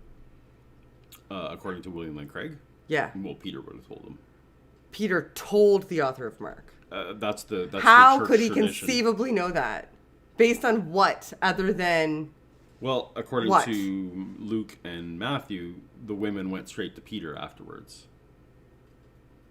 According to Mark... No. What? Because they first appear in Mark. Yeah. And the reason Mark knew, and in Mark, they tell no one. Correct. That's the ironic part. So, Peter told Mark that The the women women went there. told him. Yep. And then Mark wrote down, they told no one. Yep. Let's just go through that again, because that doesn't make sense to me. So, women left the tomb, Yep. immediately told Peter. If we're sticking with Mark, they actually told no one. No. Okay. This is Oh, this is okay. the reality that he right. lives All right. in Yeah. his mind. Yes. In order for Mark to write this down. Yep. So the women left the tomb, Left tomb. told Peter. Mm-hmm. Peter told the author of Mark that happened, Yep. and the author of Mark said, "We're scrubbing that." They didn't tell anyone. Yes. That's actually you've That's what happened. that would. But he's like, "But I'm the one who's telling you the women were there. I told you that there was women there. This is me telling you that they were there, and they told me that they were there, and that they told me that they saw this." And the author of Mark was like, "No. Shh." They didn't tell anyone. That's what's going in. Yeah, that's what happened. And then later on, they told people. But the first gospel, the reason the first person that wrote a gospel Yep. knew that there was women there at all is because Peter told them that there were women there. Right, per tradition, yes. Okay, I'm just making sure that, okay. I don't believe any of that stuff happened, but that's... I don't know, but you need to follow through the logic, Yep. though, of how these people, like, that doesn't make sense to me. In my, like... I'm with you. This is why I'm not a Christian anymore. This is How among the reasons. Women were like, "Oh my God, Jesus, you're alive!" And then they were like, "Peter, Jesus is alive!" And Peter told whoever it was that wrote Mark that that the women told him that Jesus was alive, and that's how he first came into like possession of that information. Yep. And he was like, "We're gonna actually write that they didn't tell anyone at all, even though you're the only living connection to this information." And the reason I'm writing this gospel is based on the information that you're giving me, because you're the only firsthand account that we have left. And the rest of the gospels are going to essentially be based on this, with the exception of Luke, which is tenuous. They're just going to copy this one whole cloth, except for some like moderate changes. And we're just not going to include it. Well, yeah. I was just making sure. Okay. You're not wrong. You're not missing Okay. anything. That's the story. I was just checking. Sorry, I feel like I keep looking at you. I should be looking at the camera. That's weird. All right, we're going to play more. So they're omitted from the list in 1 Corinthians 15. But we have multiple independent attestation of the appearance to the women in the Gospels. Now that's significant because, again, it means that you can't Okay, and what's the multiple independent attestation to the appearance of the women in the Is he just saying the Gospels count as independent attestation of the women? He's exaggerating because what the Gospels attest to multiply is that the women arrived there and that the tomb was empty. So that's multiple attestation? Well, but there's no notice that I didn't describe that Jesus was there. There's multiple attestation about an empty tomb. Where? In the Gospels? In the Gospels. Uh-huh. Which copied from each other. So Yeah, like Matthew is like 80% mark. Right. So what he's trying to blur the lines here is pretending that Jesus' appearance is multiply attested. It is not. There's multiple. Even if I want to grant that these are all independent sources, the multiple attestation is that the tomb was empty, not that Jesus appeared to anyone. And that multiple attestation is so far later that even historians are like, Well, certainly no one thinks that Matthew, Mark, and Luke are independent. The old feeling had been that John was independent, but that is quickly going by the wayside. Most scholars acknowledge that, oh yeah, John would have known what the other Gospels said. Like, that's just seems to make sense. Like, you don't write a Gospel 50 years later and, oh, I didn't realize other Gospels existed. What? You guys were writing stuff down too. When I went to my church, we never heard Even about though we it. were all hanging out in Galatians, and you guys didn't tell me that you were on some. Yeah. What? So, yeah. That's weird. Okay. A lot of that doesn't make sense. Like, someone just said I like that Slosh Shannon is smarter than sober William Lane Craig. It's probably not true, but I am kind of Slosh Shannon right now. You can tell because I keep destroying this stream. For everybody who's still watching, thank you. We're doing upgrades to make this channel better. So I have 25,000 subscribers. I don't know why. Anyway, Should be 250, but I don't know. 1,000. we'll get there. Yeah. These are just birthing pangs. That's all it is. Eventually, I'll be good at technology. Everything about who I am will change, just like really shortly from now. Cannot explain the appearance to the women as being part of a chain reaction through, say, a guilt complex that Peter suffered because he had denied Jesus 3 times, as some of the skeptical critics would want us to believe. The women have priority over Peter here, and they didn't suffer from any guilt complex because they didn't deny Jesus. They were at the cross. They were at the tomb when he was buried. They came to the tomb on Sunday morning to find the body gone. Okay. No. I shouldn't be drinking. This is bad. I ruined this entire stream. I started it twice. But, like, this makes me agitated. Every time I do one of these with you, I end up getting, like, inebriated, and it's unfortunate. But what makes me mad is that he's saying that the excuse, he's doing the same thing. I was going to say Lee Strobel again, and it's not. It's J. Warner Wallace. Let's pretend it's Lee Strobel. If I say Lee Strobel, I mean J. Warner Wallace, which means Lee Strobel. They're the same person in my head. They're the same person in my head. I can't help it. I can't. I do it all the time. But he's doing the same thing, right? He's saying that the only reason that you could, like... No, he's not saying the only reason. He's saying this is a reason that skeptics posit, which may be a case. Like, he may have come across a person that said, yeah, well, the reason that Peter saw Jesus was guilt because he had denied him and he was his best friend, which could make some sense given that he died and he believed that he was the Messiah, like, blah, blah, blah, blah. Right? That could make some sense. But then he's extrapolating. He's saying that because this exact same scenario that could have caused a delusion in Peter or a hallucination in Peter didn't exist in the women, they couldn't have had a hallucination. Oh, right. Yeah. Because the scenario that may have derived a plausible hallucination or delusion in Peter didn't exist with them. which is essentially like by feel, like kind of excluding any other conceivable scenario as a plausible explanation. So that's fallacious on its face. I keep looking at you. Sorry. That's fallacious on its face because if he's saying, by saying that, because not if he's saying, he did say that, by saying that, he's saying there is no other reason they could have also had this sort of implanted memory or this delusion or this hallucination. There's nothing to explain that because the scenario, the context that they exist within is not the same context that skeptics use when they attempt to explain why Peter may have had a delusion or a hallucination. And that is bullshit. That's just dumb. That's just dumb. It's uninformed and dumb. So now I realize, we've moved into the phase of the program where I'm no longer worried. I can stop saying we don't think that happened because now everybody knows we don't think that happened. Right. So now we're in this phase where he's explaining, where he's attempting to explain critiques that we're not giving.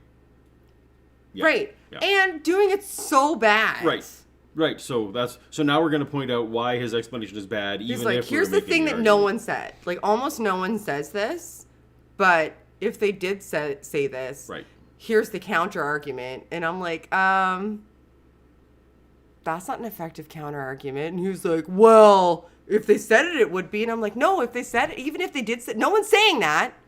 But if they did, that like you didn't refute the imaginary argument that you just put forth. For the record. I shouldn't be streaming right now. This is a bad idea. We'll play again. We'll just play it again. We'll see what happens. We already broke the stream. Now you just get to watch us. I've apparently put my glasses on top of my head like a school teacher. That was cute. Was it? Yeah. And I've ruined my hair. It's fine. It's fine. So that the women didn't suffer from any sort of guilt complexes, as is hypothesized for Peter by those who defend the hallucination hypothesis. Finally, just a third example that is difficult for the hallucination hypothesis to explain would be the appearance to the 500 brethren. Here you have 500 people, most of whom are still alive at the time of Paul's writing. He knows them personally because he knows some have died in the interim. Okay, we're going to talk about this. We're going to talk about this. We talked about this yesterday. You need to talk about this. You need to talk about the creed. I wish I had put it up on the screen. Okay, so we're going to talk about this. In 1 Corinthians 15, the creed that he's talking about, it says that Jesus appeared first to Peter, then to James, then to the disciples, then to the apostles, then to 500, and then to 500. And then there's a little catchphrase in there that says, most of whom are still alive, though some have fallen asleep. And then it says, and then also to me.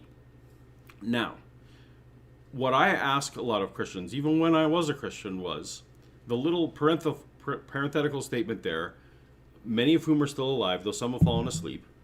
Is that part of the original creed? Is that part of the original tradition?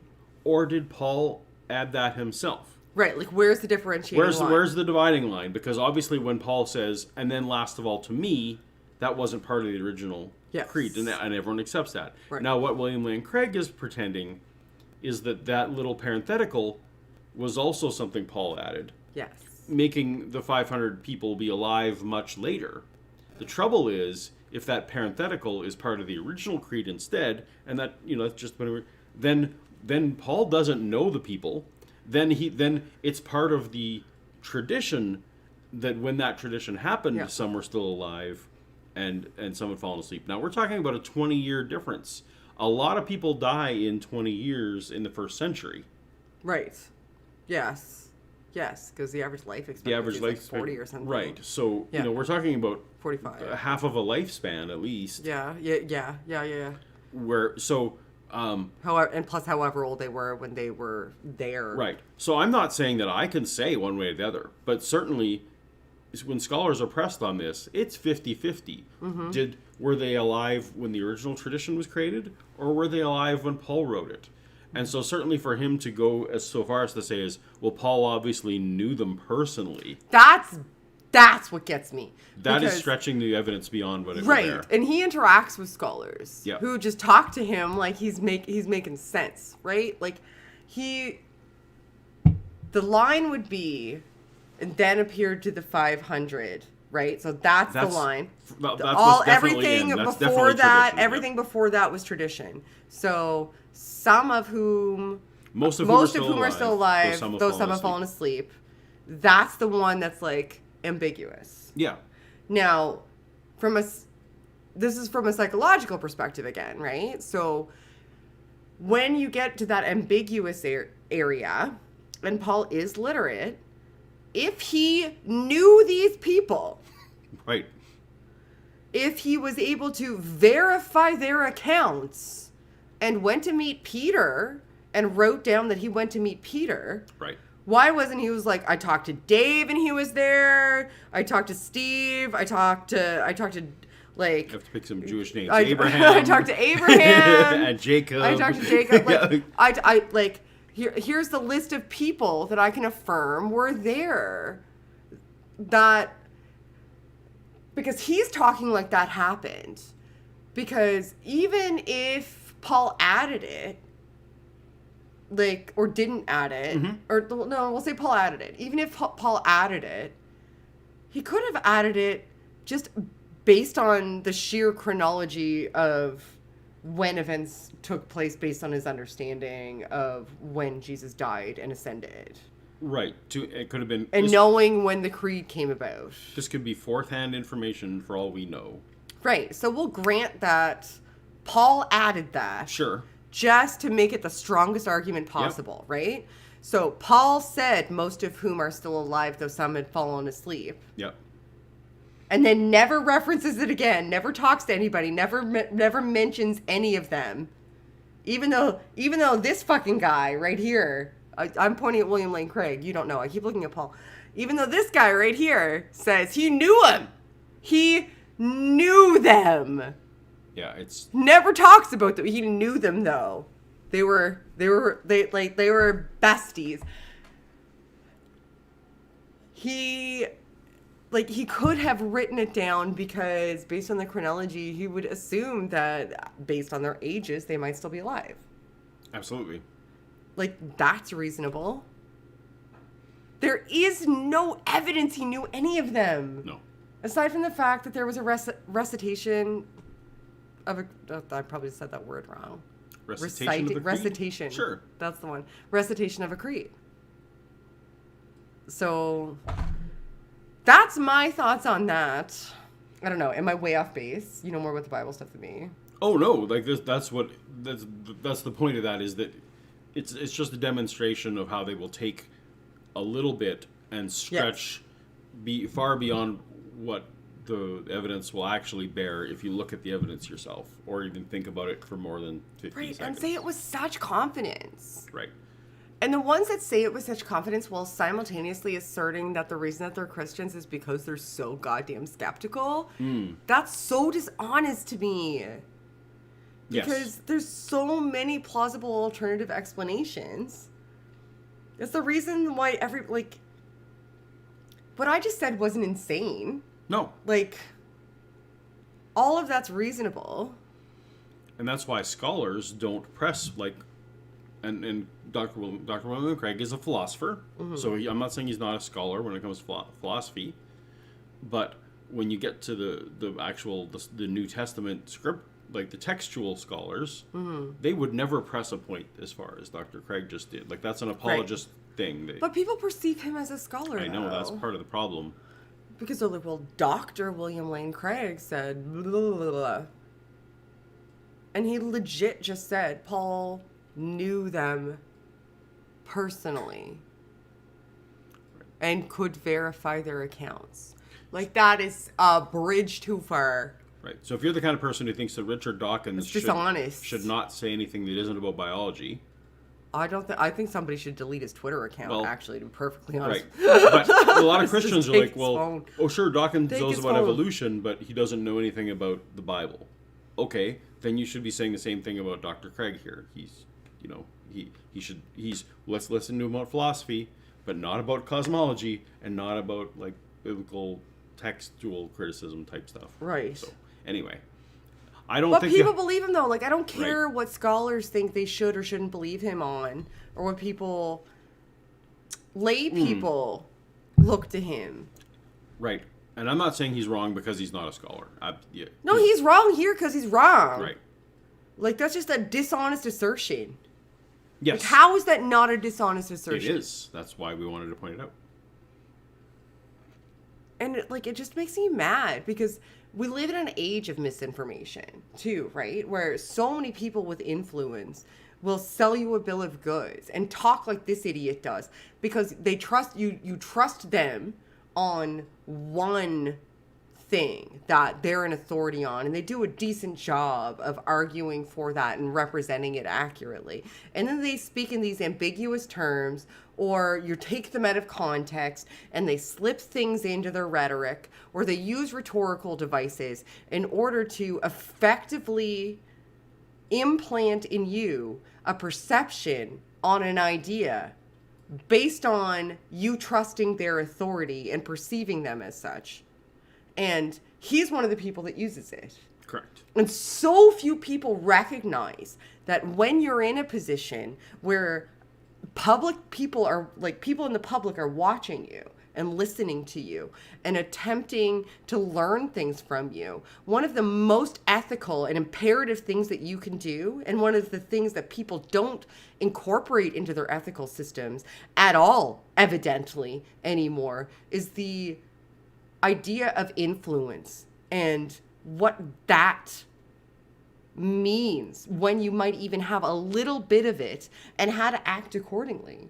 And the best thing you can do when you have any degree of influence to encourage people to be able to assimilate information effectively is to tell them to be skeptical of even what you're saying because you recognize your own fallibility. And when you start to do things like these people do, and like I'm sure some atheists do it too. It's not just these guys, but these guys are currently infuriating me because I'm here right now. When you start to do the types of things that he's doing right now, where you just like slip that thing in there and hope no one's going to fact check that thing or that thing or that thing or that thing. And then there becomes so many things to fact check that it becomes insurmountable. And if anybody fact checks one individual thing, you can say that they're taking you out of context. And then continue to push whatever it was that you were attempting to get people to believe, and have other people defend you because they think that other person is taking you out of context.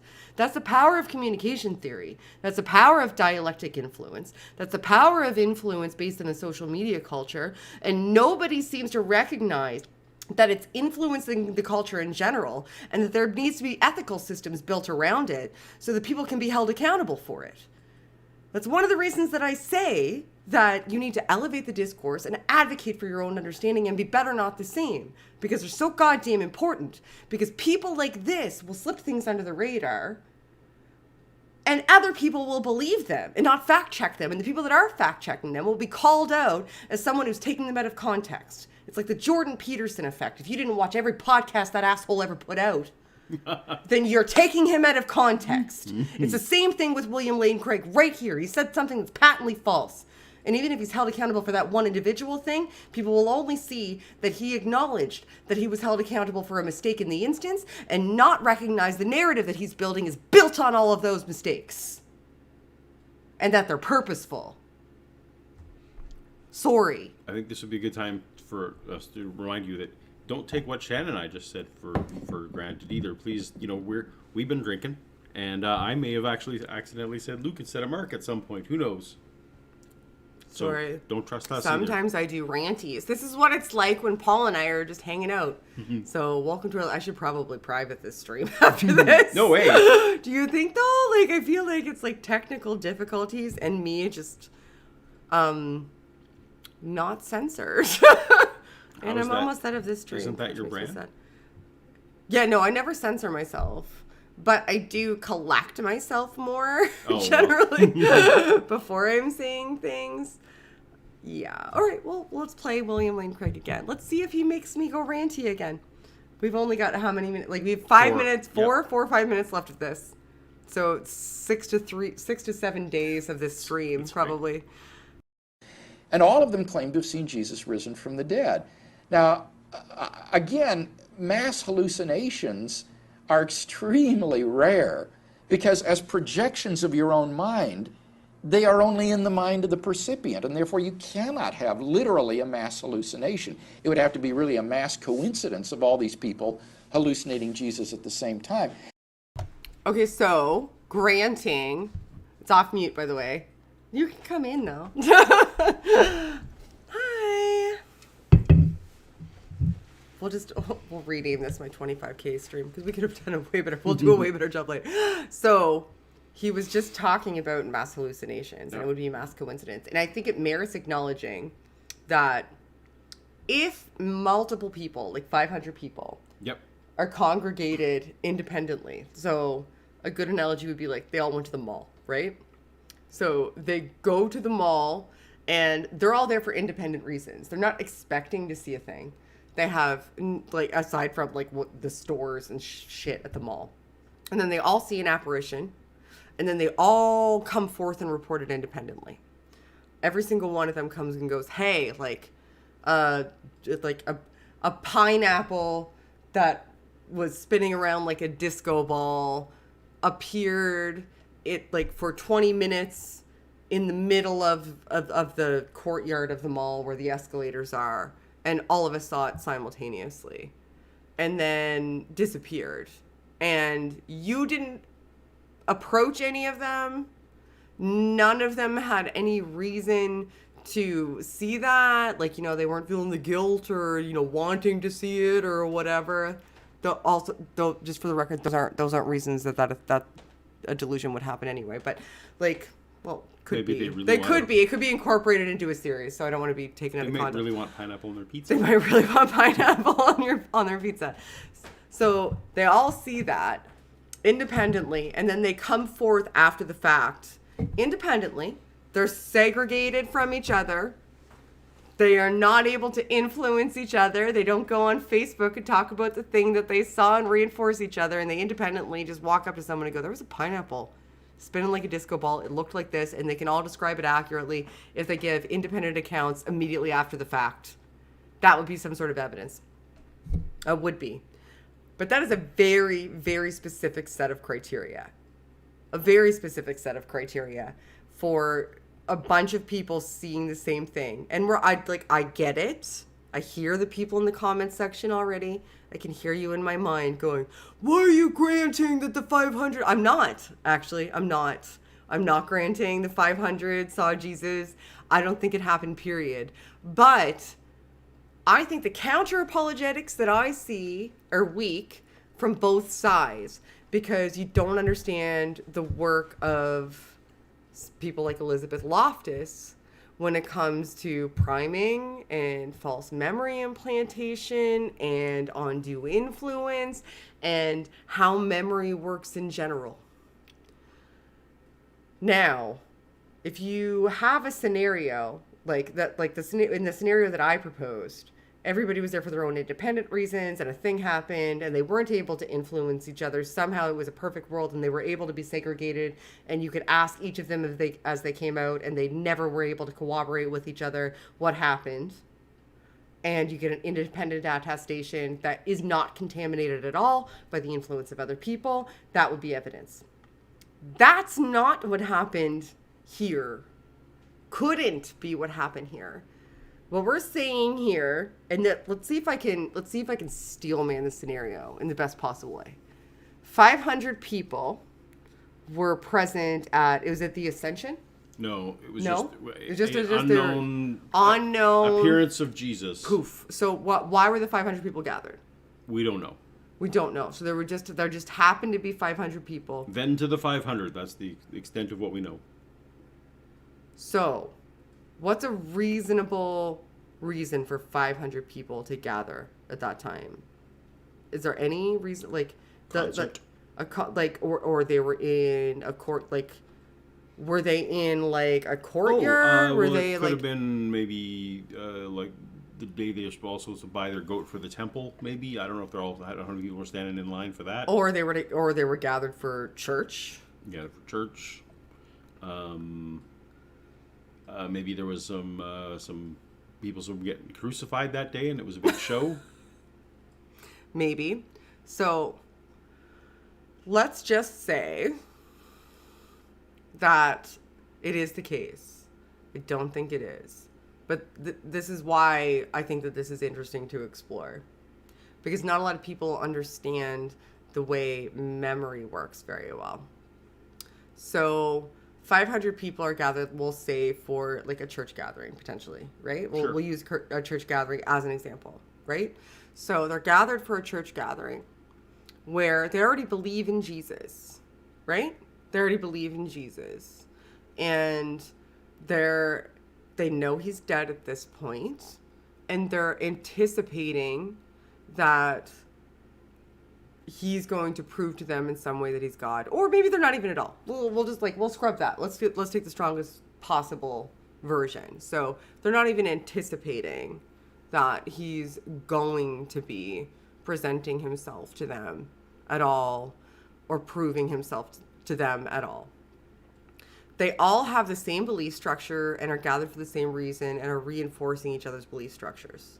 They've created a community where if they have a misperception, it gets reinforced. At that day and age, if something that is like weather related, even like we'll go as low level as weather related. Things that were weather related, like lightning and thunder, were attributed to things that were, supernatural, and quite frequently so, and attributed to gods. It could be the case that they were anticipating that something was going to happen, or they were going to get some sort of sign that he was resurrected, or some sort of, because at that point in time, if they were having a church gathering and there was already like rumors that he was resurrected, they would have known he was resurrected, right? Yep. So there would have already been rumors circulating, and they would have anticipated that he was already up and around. If they saw like some sort of astrological event, or they saw some sort of weather event, they could have easily given it that sort of attribution and seen that as him appearing. Is there a reason? I'm way off base on that. Looking at the scriptures, if I'm taking it at face value. There's nothing in the scriptures that would contradict that. Because scenario. it's just the creed, right? Always. Because all you have is the creed saying. Then to the 500. Then to the 500. Yeah, that's all we know. Like, it's weird not to me still that none of them could write it down, but it's not implausible to me that 500, 600, 700 people got together in a fervor, believed that he was already risen, were looking for a sign to affirm to them, and saw a sign in something, and then professed that they had some sort of, they gave some sort of attestation that sign was affirming to them, and that was incorporated in a creed. Oh, so like, we all saw something, and then some people in the crowd started attributing to a risen Jesus. Right, or and then or a huge chunk of them, right? Oh, yeah, and then you start, okay, and then that sort of starts to affirm each other. Oh, is that what you're attributing it to? You're attributing it to this? Or is it not even social? It doesn't even necessarily need to even work that way. Like, if you're priming, if you're doing what I was going to say Lou Strobel again. If you're doing what J. Warner Wallace was doing and saying, which is what preachers do quite frequently still to this day, and have done in the past, if you're up in front of a group of people, and I really encourage people to look at Elizabeth Loftus, and you're priming them, and you're saying, Jesus is risen. He's going to give us a sign. He's going to appear to us somehow. And then that happens to, and they would be outside likely at this point in time if there was 500 of them, because they didn't have any physical churches, or they were more so tabernacles that were tents or whatever. And there was some sort of weather event, and then the priest was like, see, Jesus is risen. This is the message he sent us. And then the 500 people that happened to be there. And 500 is a super whole number also. That's true. Like, does anybody not think that's weird? That it's like just a super whole number? It's not like 12's at 562. It's just exactly 500. But given that attribution, and then people would look for that as affirmation if they already believed it, especially. And if a preacher said, like, you could easily see that even happening today, like, based on how people operate. someone or a group of people could be in a church and they could be like, Jesus is going to give us a sign that he's here with us today, and the power flickers. Right. And then people perceive that as a sign. It's true, right. Yeah. Right? That, like, he appeared to me. He appeared to me through power flickering. There's nothing saying he physically appeared.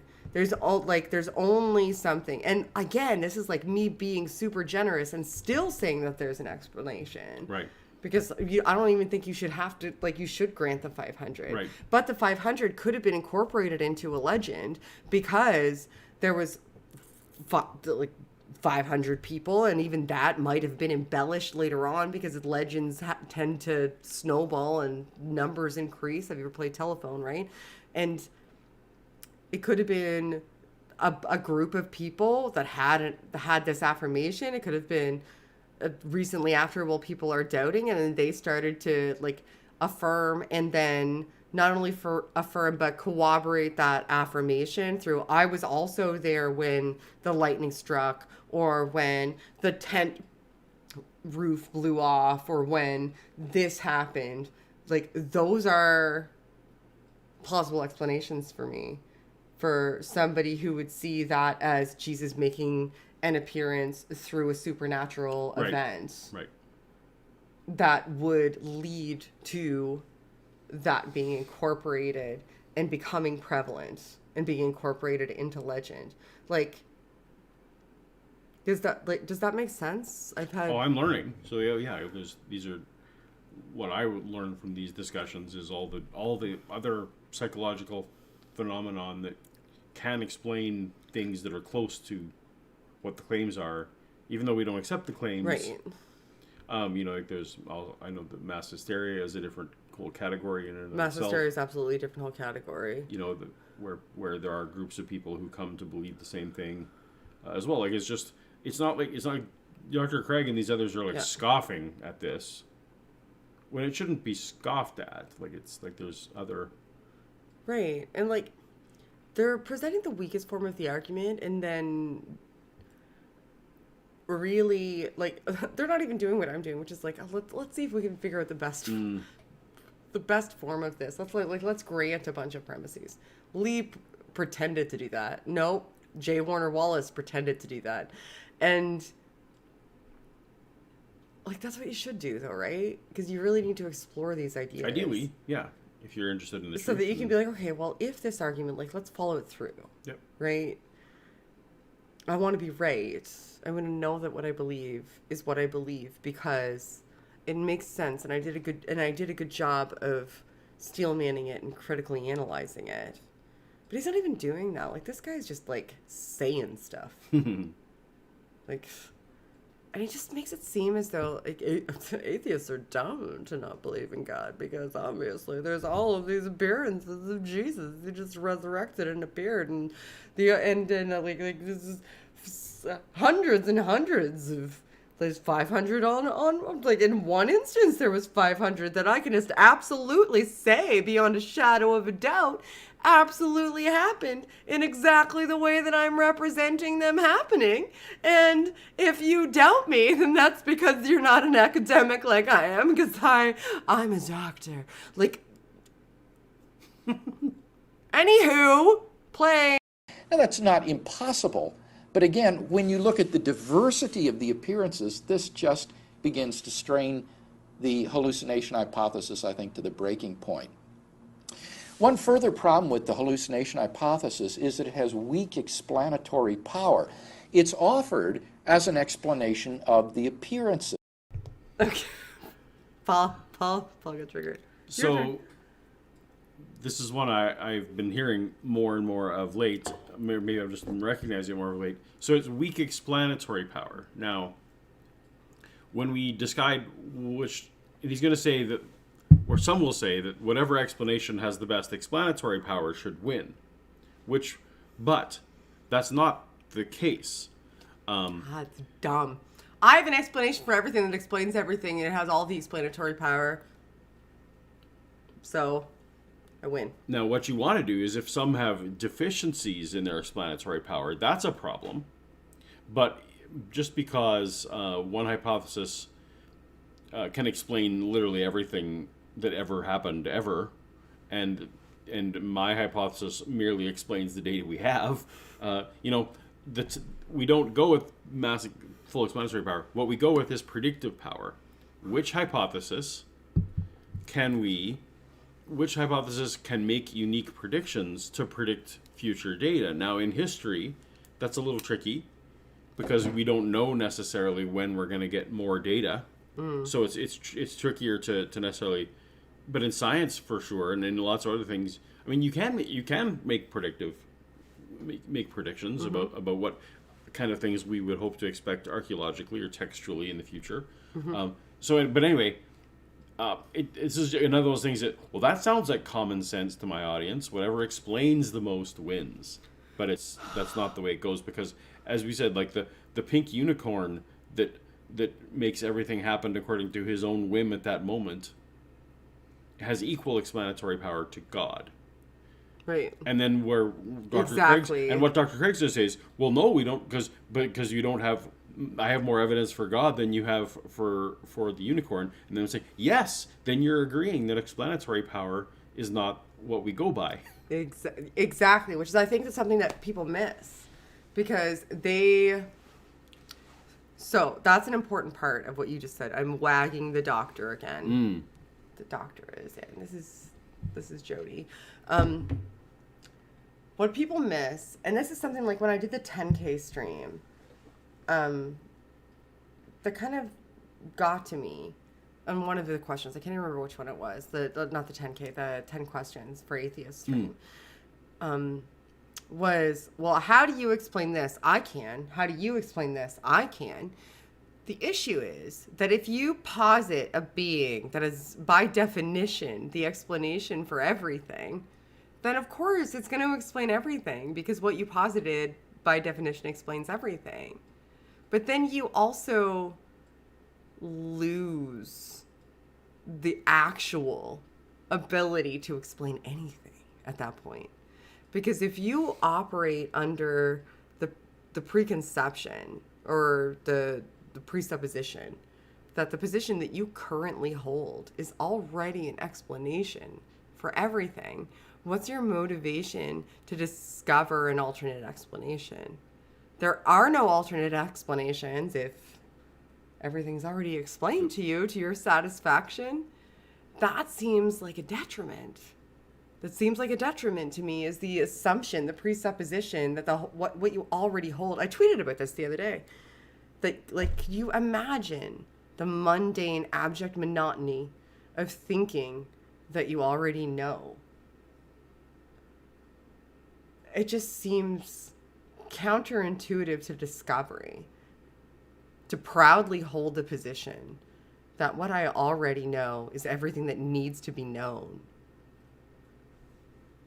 And that's the paradigm you exist within when you assume that God explains everything. Right. And you have to acknowledge it. Right. And you have to acknowledge the juxtaposition of assuming your God explains everything against excluding other gods from explaining everything. Because all of them, anyone posited, would have equal explanatory power. Right. All of them. So yours is now on a playing field of every god ever posited, including the flying spaghetti monster, that all have equal, infinite explanatory power, because by definition they explain everything. So when you start getting into the minutia of, well, this is why I believe my God is the real one, that's different. That's a whole different type of epistemic reality than saying, my God has infinite explanatory power, and that's a good enough explanation. The problem is you need to get out of that trap. And of course, Occam's razor comes into play on a lot of this stuff. Like, Occam's razor isn't a law, but it's a general rule of thumb, and it's not that the simplest explanation is the best. That's not what Occam's razor says, and it's not even. Don't multiply assumptions. Yeah, it's don't multiply assumptions. And so when you, the fact that maybe God explains this, but we don't have evidence of God, so you actually have to add one more assumption than a hallucination hypothesis has to have, because the hallucination hypothesis works whether there's a God or not. A God could exist, and these still could have been hallucinations. Yes. Yes. So Yes. So exactly. So this hallucination doesn't require God. That one does. So then you've multiplied assumptions. So that's why. And again, and I would even argue that my own, like, this pink unicorn, you're multiplying assumptions even more, because we don't even know that normal unicorns exist, let alone infinitely powered ones. So and again, I think Dr. Craig would agree with me on this, but when he's on a Christian program blowing through this, he can kind of plow through this. Explanatory power is everything when it's not. So Yeah. yeah, No, that all makes sense. Yep. That makes sense to me, because what he's doing is saying, I have an explanation for everything, so I win. Right. And that's ridiculous. It's ridiculous. Why is it the explanation for everything? Or anything at all, demonstrably. Anywho, all right, back we go. You have to watch us listen again. But in fact, it does not explain why the disciples came to believe Jesus was risen from the dead. For you see, given the typical Jewish mentality about beliefs in the afterlife, they would have believed that Jesus would have gone to Abraham's bosom, to paradise, where the souls of the righteous dead would be with God until the resurrection at the end of the world. And therefore, if they had hallucinated visions of Jesus, they would have projected visions of him as exalted in heaven, where God had taken him up until the resurrection at the end of the world. But that would at most have led them to proclaim the assumption of Jesus into heaven, or the glorification of Jesus in heaven, not his literal resurrection from the dead. For the Jew, the resurrection... Okay, the reason that you just saw Paul look at me is because this is where I lost my mind yesterday. Because this guy right here, William Lane Craig, you can't see him, you can only hear him, just made an assertion based on absolutely no information that's not even accurate regarding what Jewish people 2,000 years ago would have believed and what that would have resulted in regards to psychological states. Just like he could conceivably know. And people listen to him. This guy said, okay, like, tell me if I'm wrong, because I'm going to paraphrase. He said, Jewish people at the time would have believed that Jesus would have been in Abraham's bosom, like in Sheol, presumably. And thus, it's not plausible. It's not. Oh, it's really hard. It's really hard because he makes me so mad. Thus, it's not plausible. I'm trying to make it follow as hard as I can. I'm trying to, like, steel man him. It's not plausible that they could have conceivably had a delusion where he appeared to them. And I'm going to assume it's the 500 again, because... Yeah, he doesn't actually specify now that I think about it, but... He doesn't, No. right? Because the other ones had seen Jesus, so it might be a different scenario. So I'll put it degrees of separation away just to grant him the benefit Sure, of you the can even doubt. grant him the 12 or whatever. Sure. Whatever. Like, I'll bypass them Yep. and go to just a stranger that saw them. Like, they're the people on the road to whatever. Yep. They couldn't.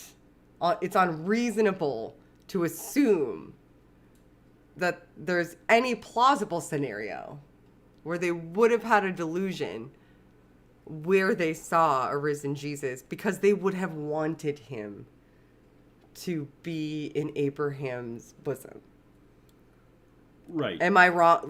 No. Is that a bad paraphrase? No, you were... Yeah, so he's saying... I'm wagging the doctor again. I'm mad. He's basically saying that no one could have a hallucination that's counter to their religious beliefs.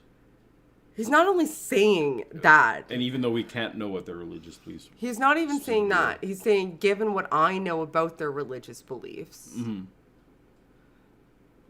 this delusion would be counter to them. And also, the reason that people have delusions is because, like, it's Or back to like the he because wants they them. want them. And Jesus already would have been where they wanted him. So it doesn't make sense that there was a delusion. Is that right? That's correct. That's utterly ridiculous. Like, it's patently false. It's just patently false. Because, and dangerous too. It's dangerous because he's creating a scenario where the only reason somebody would have a delusion or a hallucination, and I keep using them synonymously and they're very different, so I apologize for that. But the only reason somebody would have a hallucination is because they wanted it. Now, if you're somebody who does end up having a hallucination that you don't want, like, how do you couch it at that point in time? And most hallucinations are usually trivial. We all hallucinate every day, practically, like constantly, right? Like, our perceptions are so faulty that, like, if you ever rub your eyes too hard, and you get that, like, fuzzy thing, or you get, like, those tracers that kind of come around, like those are, like, by definition, hallucinations, right? Because you're perceiving something that isn't really there. I keep looking at you. Those triangles aren't really there when I rub my eyes? Those triangles aren't really there. So those are, by definition, hallucinations. They're perceptual hallucinations. More complex hallucinations come into play when you're having multiple sets of perceptions. This is what I should have talked about to begin with, actually. This is where I'm going to go off. So there's various types of hallucinations. Some are really, really mundane. They're the type of things that happen every day. Like, you'll have an auditory hallucination where you're in a crowd of people and you hear a name. And if you hear a name that's similar to your name, you'll perceive it as your name more likely because you're attuned to listening for your name, and you're more likely to turn your head. So if I'm in a group of people and somebody says Sharon, I'm likely to hear that as Shannon, think I perceive it as Shannon, and turn around. That's a form of auditory hallucination. If I rub my eyes and I see those, like, tracers, those aren't actually there. That's a form of hallucination, right? If I get too comfortable, like, in one position, and, like, I feel as though I'm, like, something is touching me, like, sometimes that can happen because, like, you can have tactile, like, they're more rare. Tactile hallucinations are more rare because you have more nerve endings throughout your entire body than, like, just your eyes and your ears. That's a form of hallucination. Like, so all of those things are things that happen to us. Some periodically, the visual ones more so than anything. You think you see something out of the corner of your eye. That's a perceptual hallucination, which is differently than a visual hallucination. Because if you think you see something out of the corner of your eye, you're comparing it against things that you previously saw or thought you saw, and then incorporating that into memory. Whereas when you rub your eyes, you absolutely know you're not seeing that thing. It's not in your visual field as something that's existent in external reality. It's not a proximal stimulus that you're perceiving. It's just the fact that you've temporarily distorted the apparatus through which you're having that perception, and that's causing a distortion. That's a type of hallucination. Anywho, when you're talking about hallucinations, it becomes more complex when they become cohesive and comprehensive. When they become cohesive and comprehensive, and you're not just rubbing your eyes or, like, having a misperception, when you see a person walking and talking, for example, or especially if they become interactive, then we're talking about a massively altered mental state that's interacting with an altered perceptual state. Gotcha. So you're having a perception of the environment around you, and the perception of the environment around you is somehow being distorted because what's going on in your brain at the time is injecting itself into that perception in order to contort it into what's going on in your mind and contextualize it in that framework as opposed to a framework that's, normal and healthy. Oh, okay. So if you are in a state of, this is why post-bereavement hallucinations happen. So if you're in a state of severe stress and exhaustion and anxiety, you are wishing to see someone and hoping to see somebody, and potentially in denial of the fact that they're gone. That can create a loop of mental states where you're consistently, firing and wiring together. Like, I want to see this person. This is the memory of that person. Because that's the thing that happens in your brain, right? Like, if you just Google fire together, wire together, and brain, and you'll see this. It'll it'll be prevalent. Like it'll become aware. You'll become aware of what I'm talking about, because I'm probably not articulating it as well as I usually would, given that I've been drinking apparently. So you're consistently having a desire to see somebody and comparing that against the memory of that person. And memories aren't just something that you access and you just like pull them out of a file folder and look at them, right? Every time you access a memory, you're partially distorting it by the context in which you're accessing it. Okay. So if you're accessing a memory in the context in which you are maybe in denial that this person passed away or wish they didn't pass away, like your memory of that person is now being wired in your brain with the affiliation that you are sad about that person being gone, you wish to see them again. Like all of those components of your brain are starting to like fire and wire together. Now, if you add to that the fact that you have an increased level of anxiety, which is like upping your cortisol levels, and your circadian rhythms are off because you're sleep deprived because spike cortisol levels. So that means your GABA levels go down. That's going to mean your serotonin levels go down. That's going to mean your dopamine's all over the place. Like your acetylcholine's probably spiking like crazy just to keep your heart going at that point. Your brain isn't operating optimally at all at that point. Yeah. It's malfunctioning. It's malfunctioning by definition, because when you're in that state, which is why anxiety is so bad and has physiological effects. The physiological effort required to go to your cerebellum and your midbrain structures, and mostly your cerebellum and your brainstem, in order to just keep yourself alive, becomes so taxing at that point that the resources and blood flow that would usually go to your prefrontal cortex, which is where you do most of your reasoning, and then go to like the rest of your brain in order to like create like really productive, strong and continuous connections between how you're communicating. All of that starts to kind of like go by the wayside. Like it starts to atrophy a little bit. Right. So the networks that are continuing to stay strong are the networks that are firing together and wiring together. They're the networks that are talking to you consistently about what is giving you anxiety, because your brain is attempting to resolve that anxiety.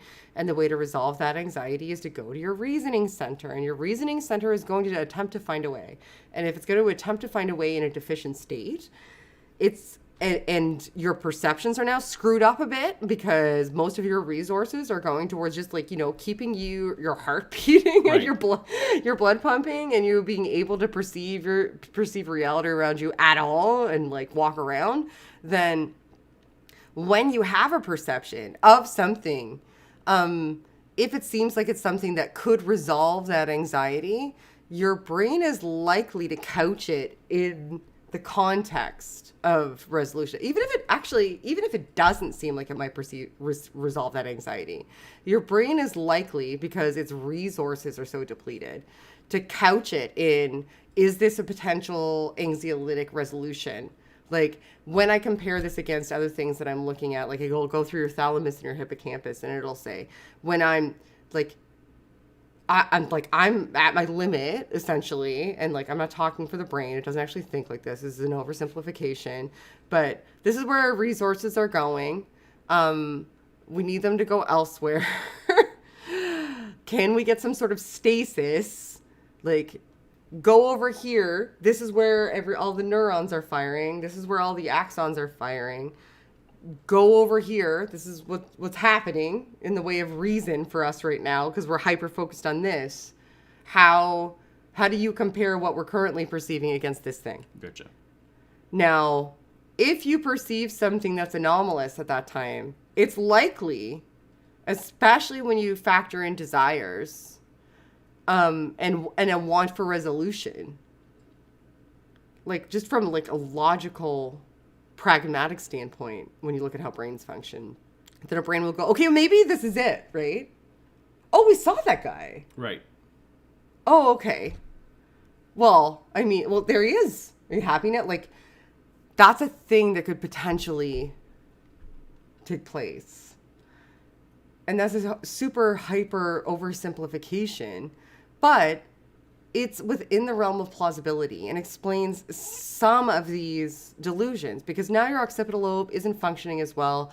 You're perceiving something at like a limited capacity because our visual system isn't that great anyway. Your hippocampus is depleted because most of your blood is going toward the source of your anxiety, because all of those pathways are the ones that are most consistently in use, and your cerebellum and your brainstem to keep your body functioning. It's likely to take that pathway because that's the only that's the shortest distance between A and B, and that's just the way physics works. Right. And be compared against that. And I'm sure you get a lot of false positives. And that's essentially what hallucinations are. That's what they are. Like in that context. In that context, Right. when you're talking about anxiety, like hyper-focused anxiety related hallucinations, where you see the thing that's the focus of your anxiety. Okay. Which is a very specific context. I don't want to make it seem like this is the only context in which hallucinations happen, because hallucinations happen all the time for myriad reasons. But that's like post-bereavement ones. That's one of Sure, absolutely. the prominent reasons that they happen. And I just spent a lot of time probably being super boring because I like brains so No, much. I'm learning. We're all learning. It's awesome. But yeah, anyway, but like and this guy is just like, well, they didn't want to see it, so obviously that they couldn't have had a hallucination. And that's what makes me so mad, because that's just, that 25-minute explanation that I just gave is just one conceivable reason you would have a potential hallucination. And he's presenting it as though the only reason you could conceivably have a hallucination, even granting... Is wishful thinking. Is just, well, they didn't want to see it, or they did want to see it, and those are the things that you need to consider. And also, like, why does everyone talk about psychology like they have any goddamn idea? Why? It just makes me so mad. Like, people are like, there's evolutionists... evolutionary scientists all over the place, and philosophers and astrophysicists. There's so few psychologists, and most of these arguments are predicated on them just like assuming the position of 2,000-year-old people that they don't even have record of what they were like firsthand. Right. At all. They just have hearsay about them, and they're just wildly speculating about their psychological states and what those could have entailed and how it supports their argument. And I'm like, well, it doesn't even necessarily. And even if it does, it's not really a good argument, because you can't conceivably know. And it's so malleable and individually based that, like, stop it. Stop being jerks who act like you know thing about a field that you demonstrably know nothing about. I know very little. Like, I have an honors degree. It's over there. It's on the wall. I could take it off and shut it. It's right there. You can see it. But, like, comparatively, I know very little. And I know enough to know that it's important for me to say that I know very little, because I don't want anybody to take me on authority, and I want everybody to look it up. And and these guys just talk like, and they're so wrong.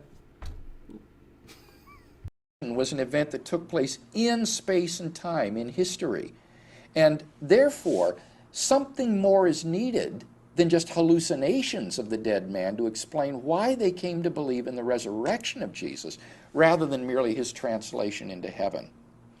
One final point about the hallucination hypothesis is that it lacks explanatory scope sufficient to explain the evidence.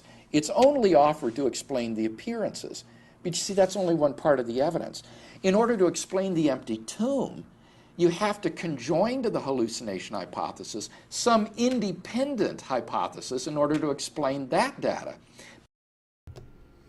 Foster. So if you've been watching the stream, obviously, I think, you're probably going to guess what I'm going to say here, and that is, first of all, we're not attempting to explain the appearances. We're attempting to explain why the church exists. Second of all, then you also have to explain the empty tomb. Well, no, the empty tomb isn't even a minimal fact among the scholars that use the minimal facts. The empty tomb is a part of a story that we're attempting to prove. You don't get to use it as corroborating evidence. So anyway, as I said, most crucifixion victims were thrown in a ditch or left on the cross, combination of both, unmarked grave at very least. So we don't have to explain an empty tomb, because maybe there was an empty tomb, but certainly there's a lot of plausible scenarios where they just didn't know where his body went. And that was the majority of cases for crucifixion victims. So no, I don't have to also explain the empty tomb. Yeah. This is where the communication aspect of it comes in, though, I think. Like, they assume so many things as facts and act so confident about them. And that's their rhetorical out, right? Like what I talked about earlier is, well, how do you explain this? Well, can you demonstrate that this is a thing that happened at all? Right. And they just stack them on top of each other. Well, how do you explain this and this and this and this and this and this and this and this and this and this and this? Like, they just do that ad infinitum. And then they say, well, can you see the mountain of evidence that I have?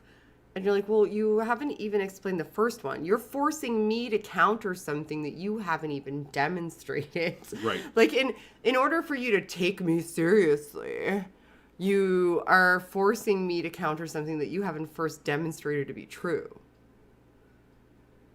And then he wildly not only assumes it's true, but then just wildly speculates about what you can assume and infer from it, given that it's obviously true, in order to strengthen that fact and make it less refutable. Like, why would you want to do that? That's what I struggle with all the time.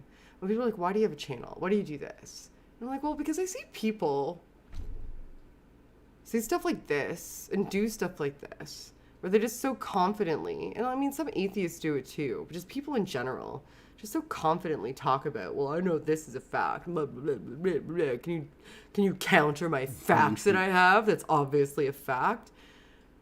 And other people just listen to them and they go, well, he just gave you a fact. And I'm like, well, how do you know it's a fact? He gave me what? He gave me a how? Did you just, what? What did he give me? He just made an assertion is what he did. Or is what they did, just in general. And so many people are used to now just pulling their information from rhetoric. It's like, and it's so dangerous. Like, don't trust any of us. I don't know. It's just like, it just makes me mad. It makes me sad. Do we need to see the rest of it, or do you feel we like, don't? I feel like we actually can wrap it there. I feel like we can wrap it here. It's been 100 hours and 700 tech issues. Oh yeah, there's super chats. We can do that. I can move this now, actually. So there we go. I will scroll up. So thank you, everyone, for watching. We will start to read Super Chats now. And if you have any other questions, tag us. We'll give Super Chats priority, obviously. But tag at, well, I shouldn't say us. Tag me. Tag Shannon Q. And I will try to see if we can take some questions about pertaining to what's going on here. And thank you for sending Super Chats. It's very nice to have 25,000 subscribers. And I'm very humbled. And I'm very grateful that people watch this channel, especially given that it's made essentially of tech issues and me being entirely unprofessional all the time. So thank you. I appreciate you being here, and I hope you enjoy the content. And I adore you, and I value you, and I'm humbled by you all the time. And most importantly, I hope I do right by you. That's the most important thing to me. Not you, though. You're cute, though. All right, so, congrats on the resurrection of the stream. My unfinished journey. Thank you. We did, in fact, resurrect this stream. And it still had tech issues. We fixed the sound, and then randomly, in the middle of the stream. OBS crashed, I'm assuming. Or Zoom. Or Zoom crashed, maybe. Because that happened when we switched from the camera to using Zoom. So maybe Zoom's not reliable enough to use as a source. We'll triage later. We'll triage later. The people don't care about Nope. this. All right. Pick one AIG science book or Christian counseling. Pick to do what? To keep or to throw on a fire? What Like, if we're going to keep one, I would pick one AIG science book over all of Christian counseling. For sure. That's not even a question for me. Like, that's barely a trolley problem for me. One AIG science book, sure, because there's so many reputations against it. And Christian counseling just hurts so many people in my mind. So many people. And if you're new to the channel, I can't imagine why you would still be watching at this point if you're new to the channel. But I do Christian counseling reputations, and I will be doing more soon. Yay. Yay. Thank you, Daniel Seamster. I didn't say thank you, but thank you. Thank you for the super chat. Terrence Clark. Paul sounds like he was kind of a J. Warner Wallace of his day. Ooh, an authority figure set against Christianity has a conversion. It's marketing. I wonder, so is he saying that essentially you're the counter to that? I guess. Because you converted also? I mean, of my day, not really, but I mean, obviously, I grew up a Christian. I was never not a Christian until, I was late in life. So, but no, I definitely, I had a drastic flip in perspective. So in that way, I guess we're the same. I do sometimes wonder if I was a flip back, how many books, if I could sell as many books as the detective there. I need a good shtick. I hope you do write a book. You don't need a shtick, though. Don't ever get a shtick. I would be so mad at you if you get a shtick. Did you notice I'm a cop? Hey, I'm a cop. Did you know I'm a cop? That I do cop things and I was a cop? That's like Bible Paul. Yeah. Oh, I misread that. I shouldn't be in charge of this. You take it. I'm not in charge anymore. You know what's funny is that people are constantly saying when I'm on the atheist experience and stuff, she seems drunk, and I'm like, you don't know. You know.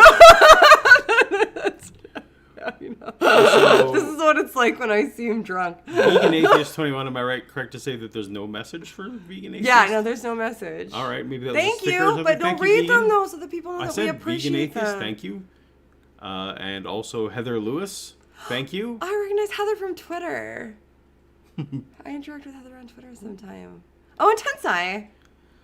Tensai says average life expectancy includes infant childhood deaths. Half died at childhood. Those who survived childhood often made it to 60 or 70 years old. So no, that was when we were talking about life expectancy. Yes, in the but 500. I often hear this. That's fair. I often hear this thrown back. Yes, I'm very careful to say that I'm talking about average lifespans. But even then, the 60s and 70s, yes, it happened, but it wasn't expected. So, yes, there was a lot of infant mortality, which lowered the average if you're going by average, but I feel like I feel like I'm representing things well, that I am saying that this was the average lifespan. And also, I'm not sure that even, was that at the point where I was talking about who would be alive and who would be asleep? Yeah, and I was saying, that 20 years is half of the average lifespan. And so, right. But an average lifespan of 40 doesn't mean that people never live to 60 and 70. Also, God damn it, we're in speculation land too still, right? That's a valid point. Right. But what apologists force us to do is exist in the land of speculation. And I think that this is the best rhetorical trick that most apologists do, is they force us, because we're so skeptical and rational, to say, well, given that is your position, here is how I would accurately, through history and science and philosophy, refute that position. But all of those assume the positions. This is about the 500, and that is a valid point, and you should have a strong counter argument, but it just. Anyway, yes, Tensai, definitely. And I love Tensai. Yeah, no, that's very much with my whole heart. That is true to my research as well. What you threw in there. Fred Harvey says, the person William Lane Craig has most convinced is himself. Then people who are already convinced anyway. Then that one skeptical dude years ago, forget his name, could be mistaken there. Then that one guy. That one guy convinced. Yeah, I find it interesting that most of the apologetics ministry very clearly on their mission statement say that they are for affirming faith. They're not trying to win converts. They are affirming faith. Yeah, it's a retention program. Yeah. I'm not very good with your mouse anyway. William Lane Craig. Oh, so from Ryan Odom? Yes. William Lane Craig is insufferable. But have you listened to Frank Turek? He blocked me on Twitter. That guy makes me want to bash my head against the ground. Anyway, have some money. He is such a dick, though. I shouldn't be doing this stream. Does anybody want to know what I think about stuff? I'm not going to disagree with anything. I think the best I should say is I'm not going to disagree with anything you say. Every time I listen to him, it just seems as though I avoid him for so long, right? I go without listening to his nonsense, his stupid ass podcast or whatever the hell it is. Keep me blocked. I don't care. Because I think you're kind of an asshole. His LGBTQ positions are so uninformed, and he refuses to talk to anybody who could inform him. Right. And that's what makes me so mad. And then talks look at all my hair in front of my face. And then he talks as though he knows and he is informed. And then he has created an echo chamber you would not believe too. He blocked me before I even did anything that was reprehensible, just because I looked like I think I might have become a problem. Yeah. Maybe it was because I thought that he was J. Warner Wallace. Maybe he doesn't like him, and he doesn't like how I confuse them all the time. So is this Andrew Botella? Andrew? Oh, you are asking me that, I'm not the queen of pronunciation. Anyway. I'm in the process of creating a story that includes a post-bereavement hallucination, and you made me realize I need a lot of research. After all, I cringe when TV shows get computer science wrong. Oh, yes, you do. Because so many people take for granted that they just understand psychology and they understand neuroscience. And one of the most important things I learned when I actually studied it myself is, wow, there's so many things that I don't know. But it's the thing that people are just most comfortable talking off the cuff about, as though they have any goddamn idea. Everyone's an armchair psychologist. Everyone. All the frickin' people. All of them. All the assholes. They're oh, I know why you would. Oh, hi, small cat. Yeah, Kitty's over here. Is she over there? Okay. I heard him mewing. All of the people, they just talk as though, well, you wouldn't have had a hallucination because blah. You wouldn't have thought this because you wouldn't have done that because because based on what? Based on what? Based on what understanding you have that isn't just solely common sense or intuitive from your perspective. Yeah. And it's not the same. They're not synonyms. The actual field of psychology is not a synonym for common sense. If it was a synonym for common sense, we wouldn't need to employ the scientific method and create a field. And cheers to you for wanting to have accurate stuff even in your stories. We all Yes. We all appreciate that. Absolutely. Sorry, I should have appreciated that up front. And last one from Chelsea. This collab was fantastic. It showed how to recognize the rhetorical tactics and refute the data hidden within them. And congrats on 25K subscribers, Shannon. You do good work, tech issues, and all. Thank you. And 4 drinks. don't forget that I had 4. So this is what Paul and I do, though. Usually we have a couple drinks and do a stream. There's usually not this many tech issues, but in the middle of it, it's a podcast. We'll pretend it's a podcast. That's right. A small portion in the center. No one wanted to see Craig's face anyway. Well, I don't care about seeing his face. I wish he would stop talking about things he has no if he wants to talk about, I couldn't go toe to toe with him on philosophy because I'm not a philosopher, right? And I recognize that in myself. I know for a fact that if I went toe to toe with William Lane Craig on a conversation about philosophy, he would say things that I didn't fully understand and needed to research and go back and like do some reading in order to even begin to understand, because Right. that's a very extensive field that he took years to study. And who am I to assume that as a layperson regarding that field, that I could just walk up and act as though I know as much as he does?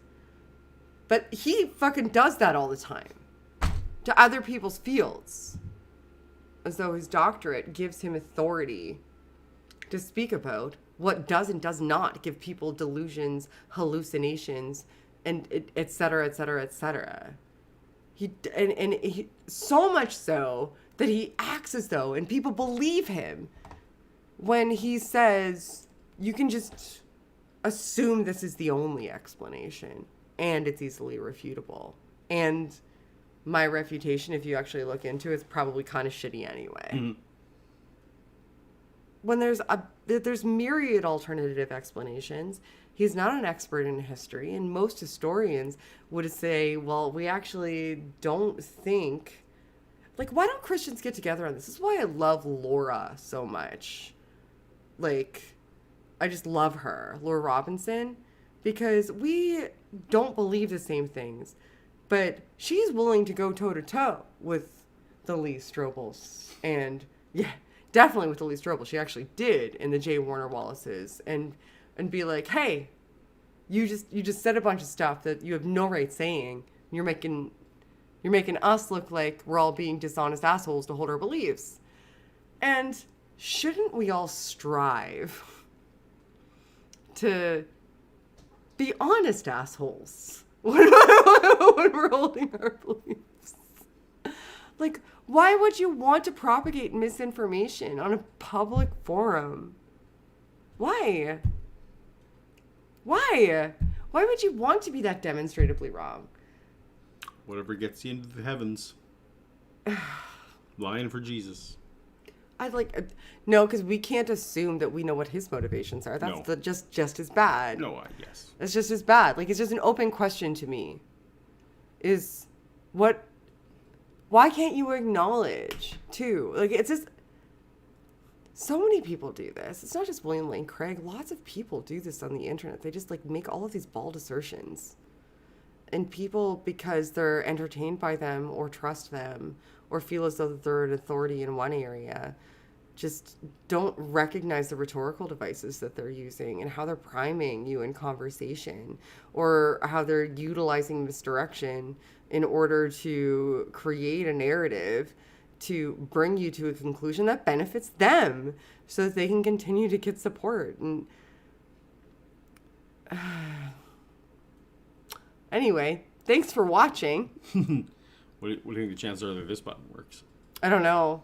We can put it on and see what happens. Oh, well, sure, of course that one works. We found a button that works. Thank you for the 25,000 subscribers. Sorry that the stream ended up being a technical glitch festival, but I think it was still filled with lots of valuable information and interesting things, and Paul. Interesting things and Paul.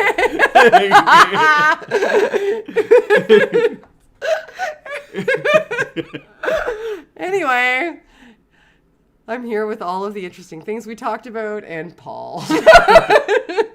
As always, everyone. Do you want to say it?